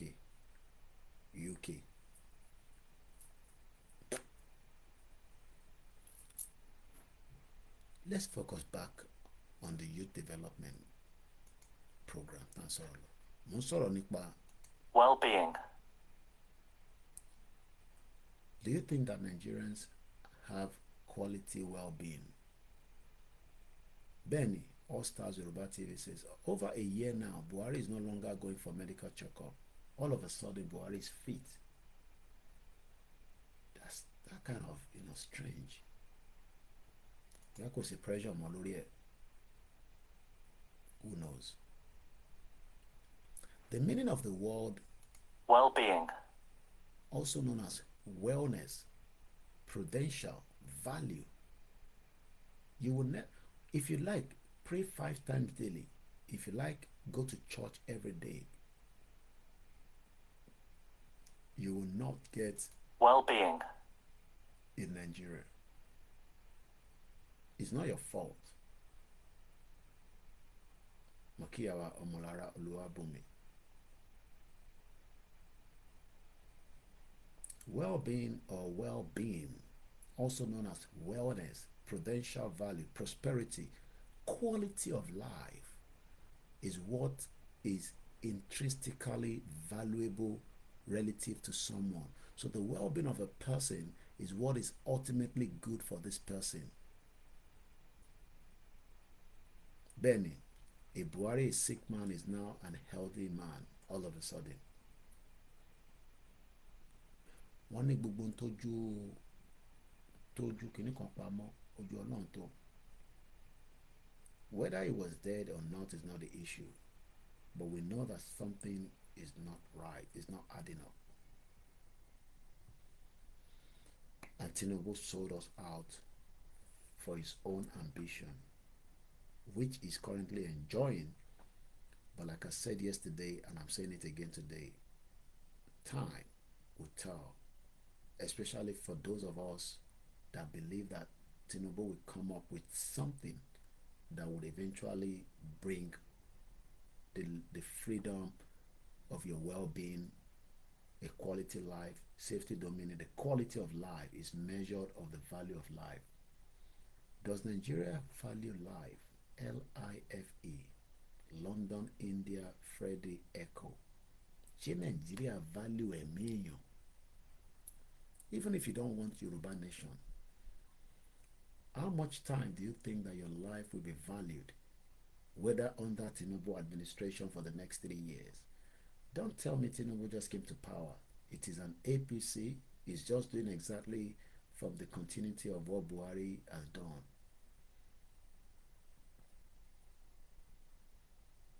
Only very soon Buhari will join Super Eagles to start playing football. Bẹ́ẹ̀ni ìyá mi ọmọlára olóbùnmi, all secrets will be revealed soon. Kò sọ́gbọ́n. Gbogbo ń tọ́ ṣe pamọ́ ojú Ọlọ́run tó. And that is why when you listen to whether you're a spiritual person or not, you can see that the Nigerian flag is filled with blood. Ẹ̀jẹ̀. Prophet Nasiru said it at some of his prophecy that the flag is dripping of blood. And whether you look at it from the prophecy side or not, just ask yourself, is Nigeria not bleeding? It's a country that is bleeding. We are 1 hour 37 minutes into the broadcast. It will probably not last more than 3 hours. So that even if I don't sleep, because that's why I'm out again this morning. But I slept. My wife got home around Motisun before 8 o'clock. The Motisun.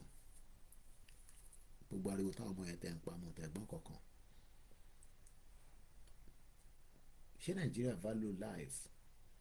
You want me to go and give you the statistics of how many people have died since Tinubu came to power? Do you know how many people are dying right now? Not just of hunger, but of many things that should have not happened in a country that is so wealthy with abundant resources.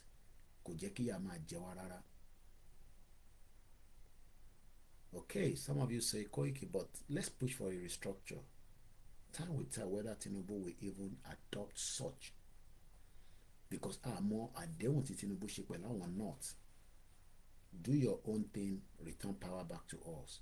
That will be I mean, you might say, but dangerous, I should manage it. Look, that agenda that they have, some of you are still thinking that that agenda is not real. It is a true agenda. Something they're pushing from the Arab countries into the southwest of Africa, mostly Nigeria, only in Nigeria.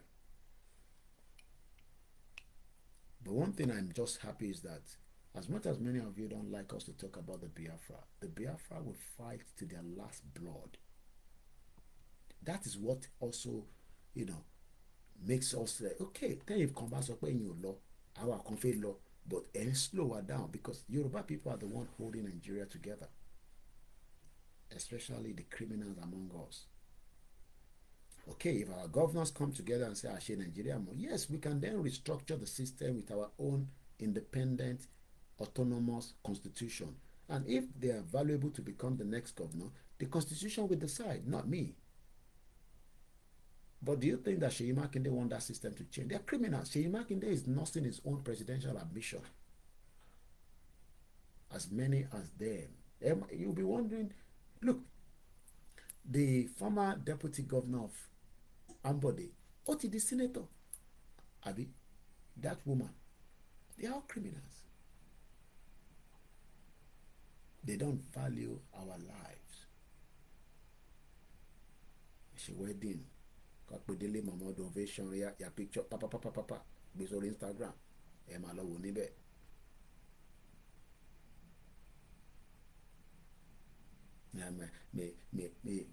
May God allow me to sustain in Nigeria. Well, are you selfish about yourself? What about others?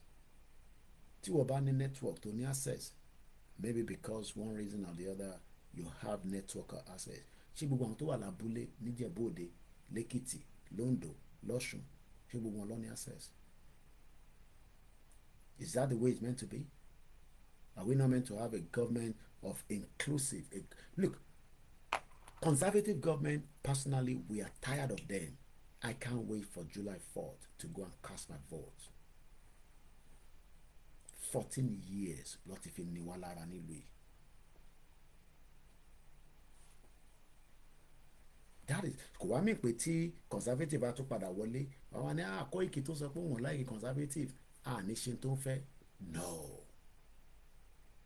I must still be carried along in the system.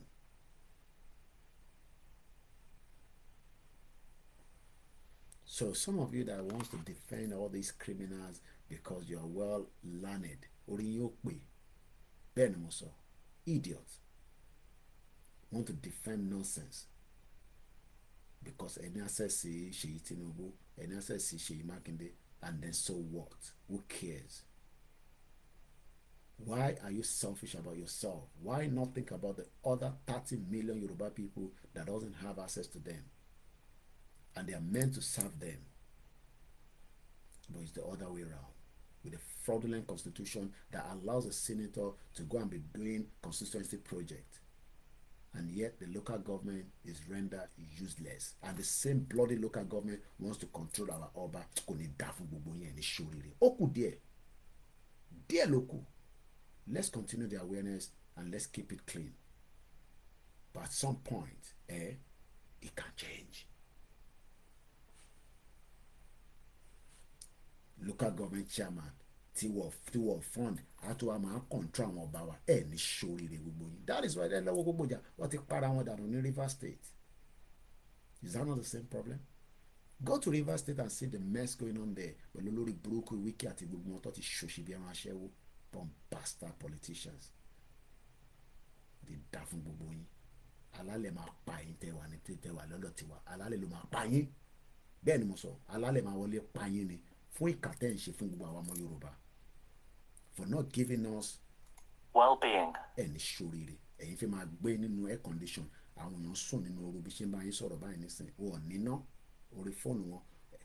How did we get to where people are becoming mentally derailed because they have to be thinking about charging their phone?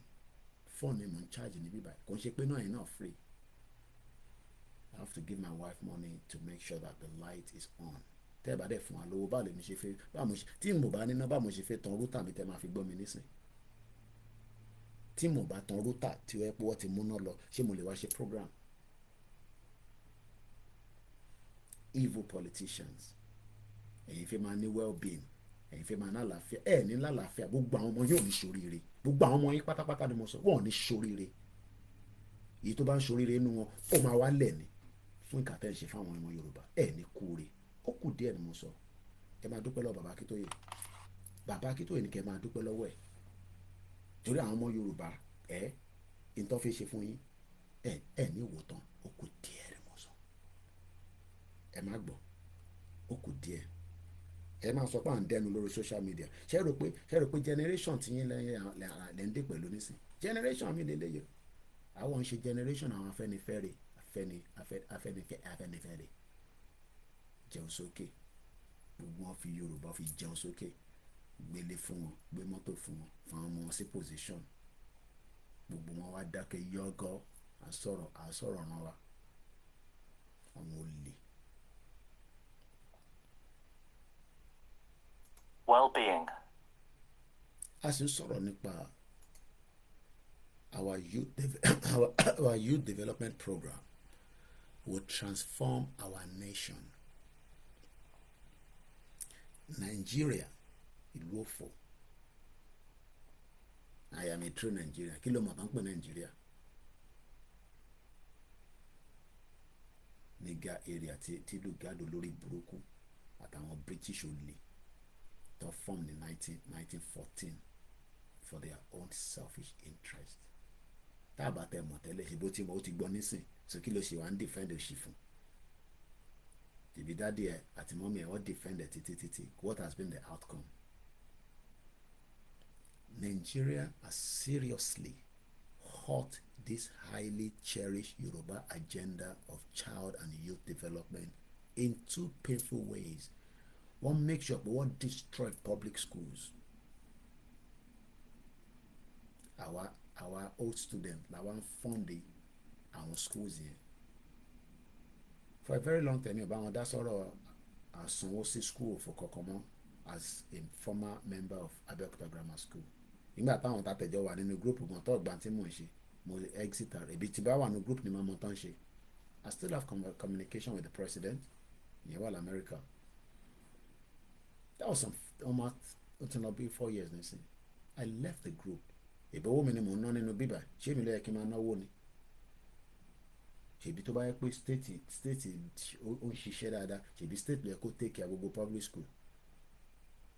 Ìwọ náà wá ń ṣẹnu yọ̀bọ̀yọ̀bọ̀ sí wa. Gbogbo ọdẹ ló ń náwó ló fi ń fọ́ǹdì gbogbo secondary school tí gbogbo wa lọ ní Nàìjíríà ní South West. Àtẹni tó lọ sí Èkó high school àti Baptist boys àti Iléṣàbí àti Abẹ́òkúta àti girls grammar school ní Ìjẹ̀bú-Òde grammar school ní àwa làwa ń dáwó ẹ lọ ṣe tọ́ílẹ̀tì ẹ lọ ṣe díìsì ẹ lọ ṣe blackboard. Àwa ń sọ̀rọ̀ Yorùbá nation tó lè transform gbogbo kìíní yẹn tó yẹ pé àwa kọ́ la ní láti máa ṣe wọn ní ká ṣẹnu shut up orí òun lọ́lọ́ nǹkan yẹn. Èmi ò bá wọn dá sí mọ́, because most of them disagree with me. I'm sure some of them now are regretting it. Kọ́lọ̀ fún gbogbo ọlẹ́mìí gúngún. Bóyá wà là ń parọ́ ni, bóyá olóṣèlú ló ń parọ́ ni, ẹnu ni gbogbo àjọ wà. Madam Bali mú kí yẹn káàárọ̀, ìyá dáadáa. Whoever is telling lies among us, the self-determination campaigner, and the politicians that have run you dry, gbogbo ara yín ti gbẹ. Mo rí ọkàn, I don't want to go into it too much. I'll send picture and see me by. My show. Nigeria ló ń jẹ́ kẹ́ máa look old. Most of you should not be old. I am 40. But ẹ bá rí ọmọ 40 ní Nigeria, ó máa dàbí bàbá 70. Nígbà tó ẹ wà nurtured, oúnjẹ ò dúró lára yín. Stress. Ẹ wá máa wò bẹ́ẹ̀ tó sick. Mo máa sọ pé ẹ sick. Nigeria ló fà. The well-being. Ẹ ṣé Mr. Ṣọlágbádé. Most of you today should be looking fresh with the amount of resources tó ń bẹ nínú ilẹ̀ tó ń pè ní Nigeria yẹn. Ó yẹ kẹ́ máa dán ju àwa táwa lábúròdì lọ. Bọ̀ nígbà tẹ́ ẹ jẹun tó ń wù yín.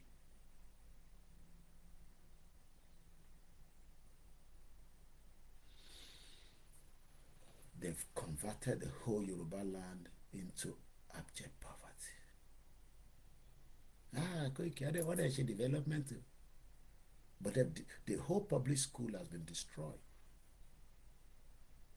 Tílẹ̀ bá mọ́ ìwọ tó wà Nàìjíríà nílẹ̀ Yorùbá tílẹ̀ bá mọ́ láàrin lẹ́ni lọ sí public school kó take a picture kó send ẹ̀ sí mi. Not even, I'm not talking about private schools, public schools. Not even the toilet are working. Toilet yẹn máa lọ tọ̀. Ìtọ̀ kan tó bá tọ̀ ní nínú ilé o gbọ́dọ̀ flush tó ìtọ̀ máa ń rùn gan. Ìtọ̀ ń rùn jìgbẹ́ lọ. Péyàn kan kọ̀ wọ ba toilet ó tọ̀ ó gbọ́dọ̀ flush. Kò care the amount of, do you know the amount of omi tó lò láti fi flush yẹn? Kò ń ṣe péyàn yàgbẹ́ o. Ọ̀pọ̀ péyàn bá yàgbẹ́ tí gbẹ̀yẹn bá pọ̀ ìyẹn yàtọ̀. But ìtọ̀ kódà kó jẹ́ kékeré o gbọ́dọ̀ flush because ìtọ̀ máa ń rùn. Ìwà wa jí nísìn nídàájí nínú ibi tí ó sì náà wàá mú torchlight wàá yan pọ́nrán wàá lọ tọ̀ sẹ́gbẹ̀ẹ́ títì ò wá mọ̀ pé ìtọ̀ yẹn ó máa mú bacteria padà wá sínú àdúgbò yẹn because ìwọ nìkan kọ́ ló ń tọ̀ bẹ́ẹ̀. By the time tẹ bá calculate yan 100 tó ń tọ̀ ní that same street kí ló expect. Bàbá mi Tio Adesina ni they have successfully destroyed all Baba Awolowo did while in the western region. Wọ́n bí ilé iṣẹ́ náà dá tó ń tajà nílùú yìí wọ́n ń ta oúnjẹ ó wá create toilet a máa tọ̀ sí lẹ́yìn ká ti ibẹ̀ pa. Ìwọ náà wo títí àdúgbò yìí bí yẹn náà ṣe yàtọ̀ ìsọ̀gbà for again discipline. Tẹ́yìn mọ̀ pé gbogbo ìtọ̀tọ̀ ń tọ̀ káàkiri yẹn ìbá ní fún UK. Ìjọ́ tí mo lọ sí Central London níjọ́ birthday mi ní 31st of May ẹ mọ̀ pé ọjọ́ Jímọ̀ ló bọ́ sí. Ìtọ̀ wa mú mi mọ́lẹ̀ ẹ mọ̀ pé eré ọba ti wà níta tí yàn dẹ́ ti mú omi tó bójú ìtọ̀ máa gùn ẹ̀. Mo dẹ̀ ti rí sign toilet nínú bí táwa yẹn náà ní o nínú that small confinement táwa yẹn tí mo ti ń ṣe live stream tí mo ti ń ṣe gbogbo bí tí mo ń ṣe tèmi lọ nínú Trafalgar Square yẹn wọ́n ti create toilet síbẹ̀ nígbà tí mo wọnú bẹ̀ yẹn àwọn bí ike yẹn báyìí ike ńláńláńláńláńlá àkọ́ra yọ kíní ẹ̀ síbẹ̀ wọ́n torí pé wọ́n fẹ́ jẹ́ kẹ́ni kankan wá máa tọ̀ sẹ́gbẹ̀ẹ́ títì tọ̀ sẹ́gbẹ̀ẹ́ kíní torí ìtọ̀ á máa rùn á dẹ̀ máa dá ìsàn sára. Wọ́n ní the same thing náà bẹ́ẹ̀ l'Amẹ́ríkà. Tẹ́ bá lọ sí àárín Èkó nísìn èèyàn á dẹ̀ sọ̀kalẹ̀ láti ilé ẹ̀ á dẹ̀ wá sí ìsàlẹ̀ á wá tọ̀ kí ló dé tó tọ̀ lókè tọ́ílẹ̀tì yẹn ò ṣiṣẹ́ tọ́ílẹ̀tì yẹn ti block. Àwọn ilé kan wà nílùú yìí 35 story building báwo ló ṣe ń ṣe tí adúrú building yẹn gbogbo ìgbẹ́ tó ń yà ó dẹ̀ ń wá síbi kan á dẹ̀ sọ̀kalẹ̀ á dẹ̀ whatever ìtọ̀ tó ń ṣe á wá sísàlẹ̀ gbogbo ẹ̀ dẹ̀ ń lọ ń flow ẹ wá ní ká dúró sí Nàìjíríà tí yẹ pé building tó jẹ́ pé gbogbo floor yín ẹ̀yin ò ní lift àríró ẹ̀rí bíi 6th floor àwọn ilé jágbajàgba tó ń dà wó láàrin lẹ́kọ̀ọ́ just 6 story building ẹ wá yàgbẹ́ ní number 6 ẹ lè flush because ẹ bá flush ẹni tó wà ní number 1 ìgbẹ́ yẹn máa já sí lóhun lórí ìlú yẹn ni wọ́n máa sọ pé ó máa change. Building kan wà níwájú mi nígbà bí i 30 story building kò lè imagine àwọn tó wà lókè pátápátá tó bá yàgbẹ́ ìgbẹ́ yẹn gbọ́dọ̀ wá sí sàlẹ̀ tí kò ní disturb ẹni tó wà láàrin ní middle.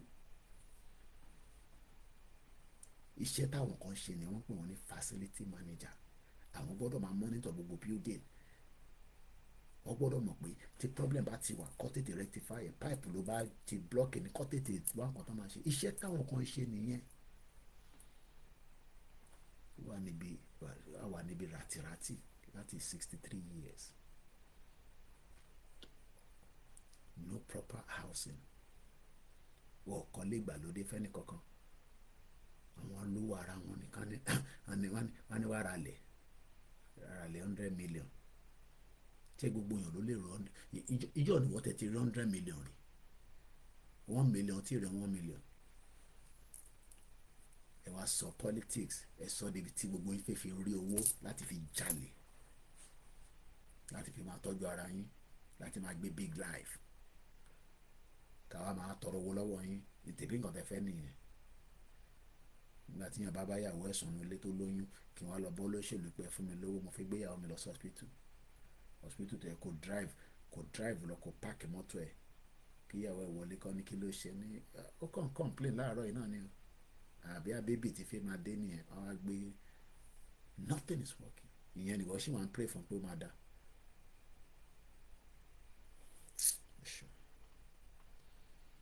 Bàbá kí tó yẹ jẹ́ kó yé wa pé ṣé mo ṣe lè push that. Let's end this program. I don't think I can push another 1 hour.